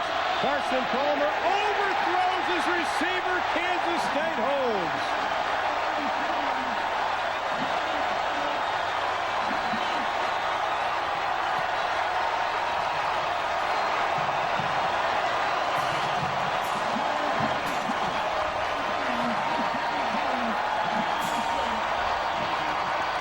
Excellent defensive stand by the Wildcats. Got a little heat. Guard Rashad Washington, number 2, on a safety blitz to make Carson Palmer throw the ball early. And I don't know if that was a mix-up between quarterback and receiver. It seemed that Carson Palmer was going to a definite spot, and there was no receiver in the area. I don't know if there was a broken route there or not. Well, Kerry Colbert was the intended receiver. El Roberson, everybody out of timeouts. We'll take a knee. That's going to do it. Kansas State will pull off what some might call an upset. No upset tonight. Pete Carroll's squad loses the first game of the year. And the Pac-10 goes 0-2 against the Big 12 Final today. score, Kansas State 27, USC. Well, they felt pretty good about themselves coming into the game. Bill Snyder said, we still have some questions. For Bill, some were answered, or Pete, some were created. Huge win for Kansas State tonight. 27-20 is their final score. We'll step aside and come back to Manhattan, Kansas right after this.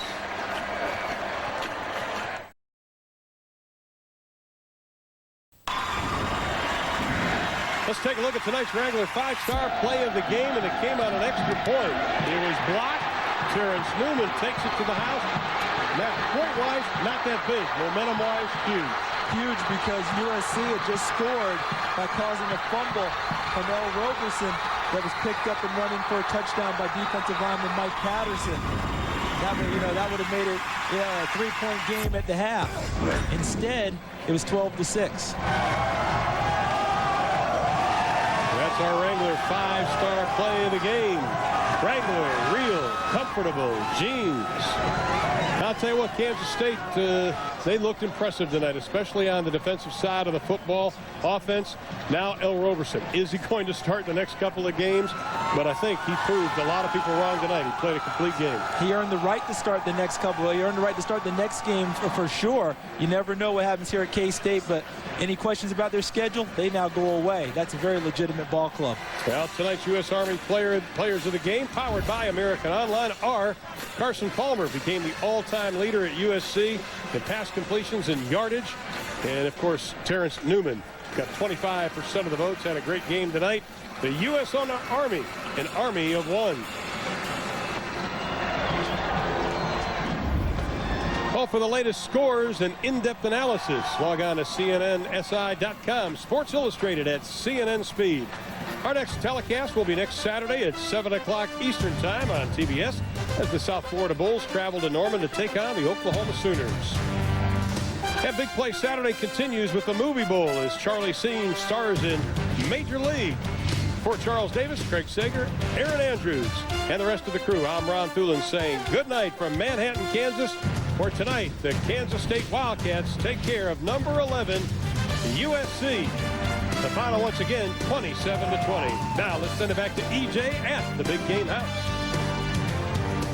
All right, thank you, Ron. USC had never in its history made a trip to the state of Kansas. This one not too memorable. They fall 27-20. We welcome you back to the Big Game House and do have a few highlights to throw your way before we turn it over to the folks at the Movie Bowl. And let's start with the top-ranked team in the land, the Miami Hurricanes. And this is Willis McGahee, the number 8 rusher in the country. That's his 6th touchdown in the last 2 games.